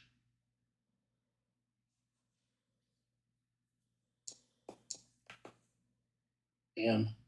Okay, 2 damage. Another arrow sticks into it, and the armor kind of slumps slightly to the side. It's kind of like looking like a lumbering, but it's Still standing. Okay. And that was my second action. Oh, my third action. I guess I can just repeat attack. You know what? You can do your minus 6. Your map minus 6. Or shot. Because it's my third attack. It's map minus 6. Yeah. Okay, screw it. I'm gonna take another third shot at him. Because you moved and then you took the double shot. So yeah, you still have one more action remaining. Okay. Yeah, it's not gonna do anything. Okay. I don't know why. What?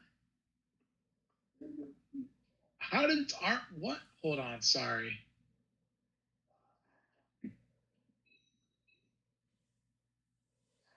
That did not hit. It says I hit.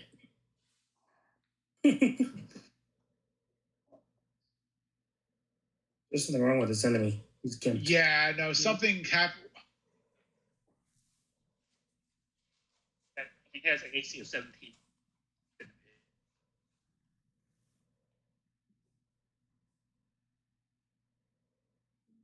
Okay. There we go. I don't know what happened. I don't know what happened to its AC. Okay, sorry. No, that did not hit. I don't know what happened. Something's going on. I think that might have been me but I'm not sure. Okay, sorry. But no, that does not hit. I don't know why that's staying. I don't know how its AC got hot adjusted to a 12, but that's not what its AC is. So sorry. So that last arrow misses. Okay. As it just kind of flicks up the armor and falls to the ground. Okay, and now it brings it to Quixote. Backing. Okay. Another strike at it with the lance. Okay. That is a hit. Damage. Quick damage, yep. Okay. As your lance strikes into it, the armor crumples to the ground.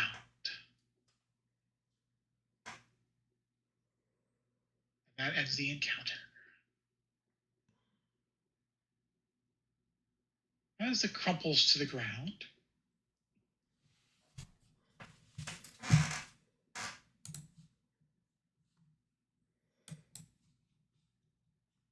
the head, the helmet, rolls off and rolls seemingly on its own accord to the staircase and clanks loudly as it rolls, clink, plank, plank down the staircase.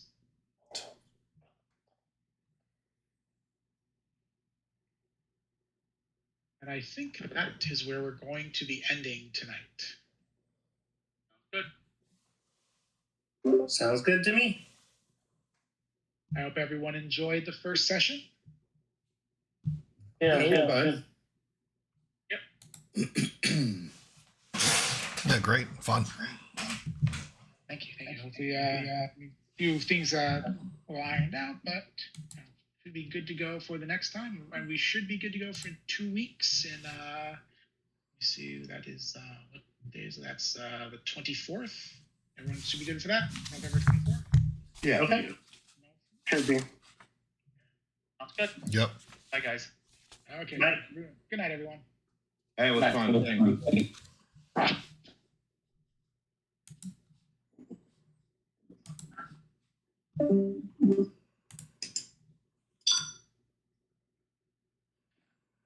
you.